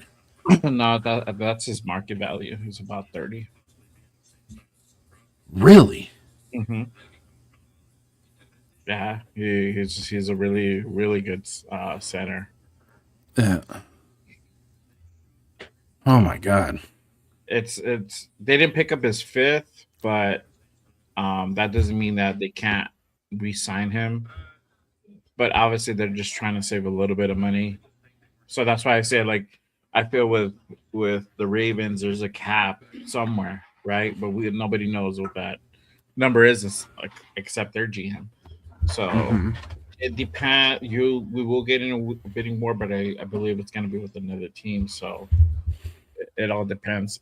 How much Spytech wants to spend on him, trying to like get him.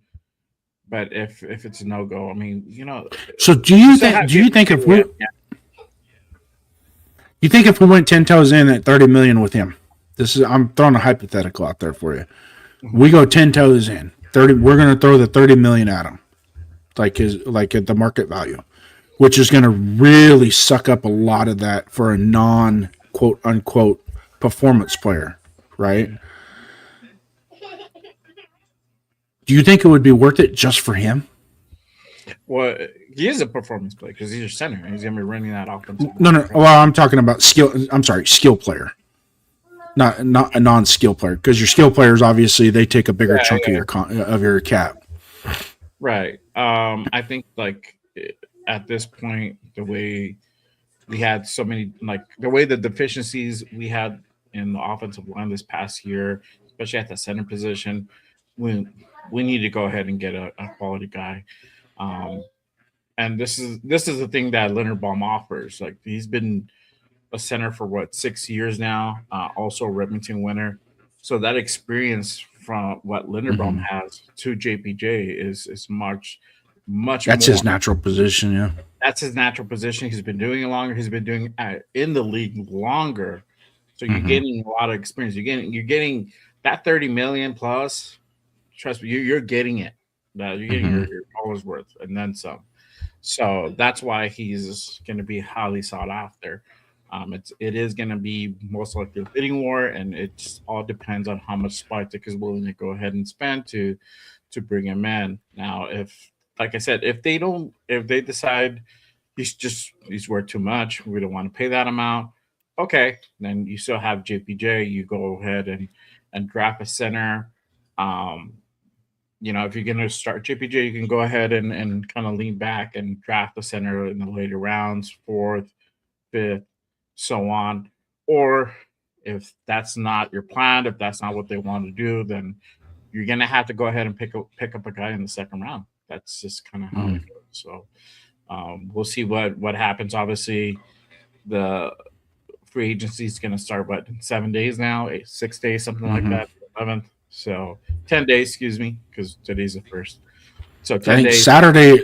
Saturday is the legal tampering, correct? From Saturday to Tuesday. I think it starts 3 days before. So I think it starts on Monday or Sunday, and then you go on from there. So I think it's 3 days before the actual day of the free agency start.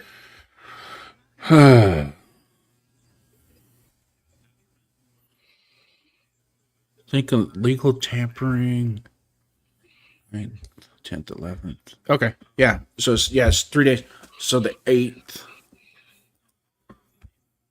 And usually what's funny with legal tampering, is you pretty much lock down everything. As soon as legal tampering starts, it cracks me up. How legal tampering started 15 minutes ago and you've already got a guy on a guaranteed contract coming in. How did that happen? I mean, when did the tampering really start? Tell us. Yeah, and for Silver and Fax, yes, he thrives in zone blocking. So that's why he can play power too. Yeah, so that's why we're all so like, let's get this guy because he's gonna fit what we're gonna run. So and like I said, if you're gonna spend that money, you're gonna go ahead and try to sign this guy for 3 to 4 years. That's kind of what you're looking at. You want to keep him here for long term because it's a long term investment. It doesn't make sense for us to bring in a guy for 1 or 2 seasons and then he's out the door and we have to go ahead and look for another guy. In that case, just stick with JPJ, draft the center, and then develop him and go that route if that's what you want to. Or you just go out and draft the center. In the second. So. Yeah, but just like Silver and Fact said, it kind of states here, I don't know if this is exactly what he's saying in the chat, but it would, if we do sign him, and whatever the value is, to be quite honest, you and me both can agree that it's not our money, right? So from a personal standpoint, it doesn't.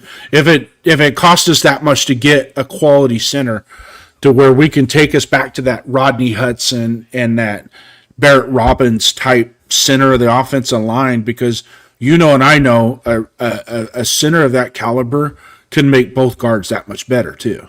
Mm-hmm. So if we can get to that point with him, I mean, that's it doesn't swallow very good at $30 million, but you know what? If Spytech does it, I'm going to trust him that he knows what he's doing. Yeah, I don't think you could go wrong in going after Lindenbaum. It's just the guy is just a phenomenal lineman. Mm-hmm. So he just fits what we're gonna do. His experience. So that's he's gonna bring another veteran leader that's gonna be on the line. Exactly. So you got Caleb Rogers. You got Charles Grant. They're in the second year. GPJ and Glaze are going to the third year. But it's still like you're talking about a guy who's already been in the league for a few years now. So it's a little bit different. But I think you just bring another better presence in there and somebody who can really go ahead and beef up that offensive line. So you're already boosting it up like way more than what it was from last year, Add on top of that the coaching, elevating their coaching as well. That makes a big difference as well. Bringing in Dennison, I'm confident is going to help us immensely. I think he checked out. There he is. My son was standing up on the side chair, but yeah, man. Mostly what happens with the offensive line. I'm excited to see what we do in free agency. There's a few free agents out there that we can go ahead and pick up, and we don't need a whole other line. It's really like two positions that you really can go ahead and really address, which is just your right tackle and your center. Center is more of a priority than the right tackle because you can do some things there as well. You have DJ Glaze who can possibly fix his issues this coming season. You can have some competition with Charles Grant there as well. He showed some promise this past year, even with his limited reps. I think he only started one time last year, but you can have some competition there. If you just want to flat out, upgrade that position, you got guys like Braden Smith. They're going to be out there. Jonah Williams, same thing. These guys are in their later 20s, but they're still relatively young.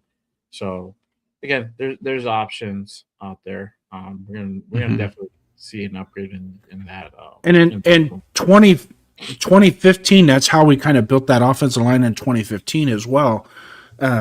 Went out, we traded for Rodney Hudson, which was weird. We traded with the Kansas City Chiefs to get Rodney Hudson, and then we drafted Gabe Jackson on top of it, and then we bring in what was his name, left tackle, Kelechi Osemele, and brought them in, and then it just it for some reason it pieced together real quick, and I think that.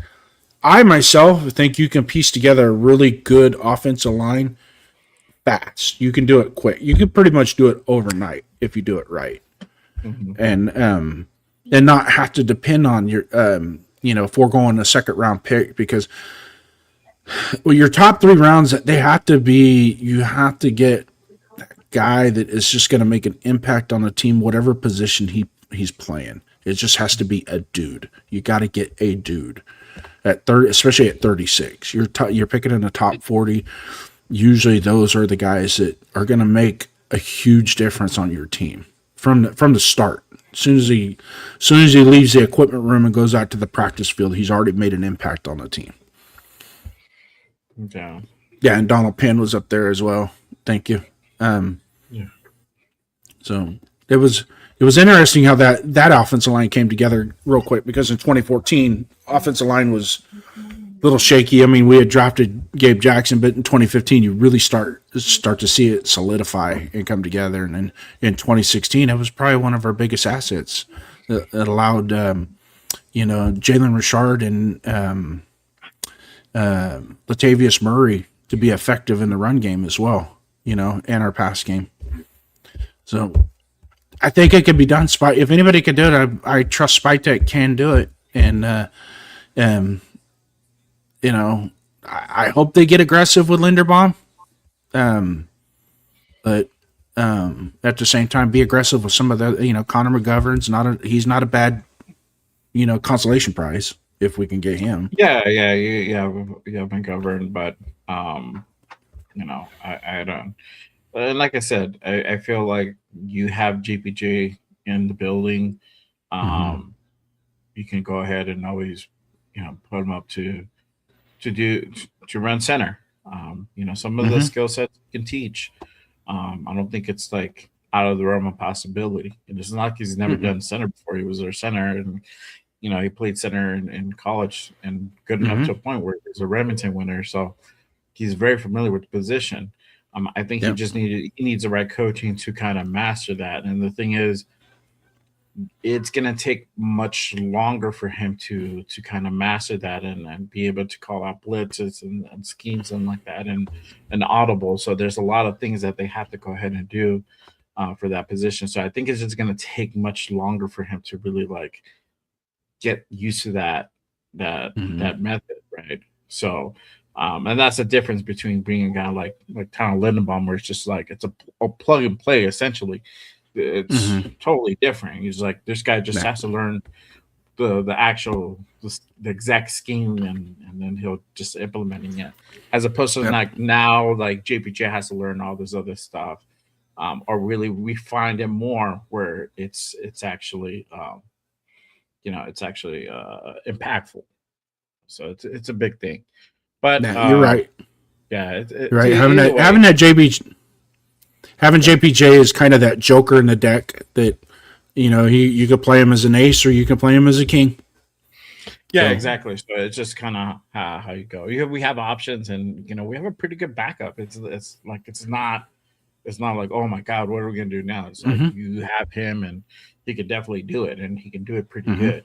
It's just him being really impactful and running it to a T. It's that's the difference. That's the difference. So yeah, we'll see. I'm excited to see what happens. But I'm gonna head on out. But if you want to go ahead and call out, we'll exit the show together.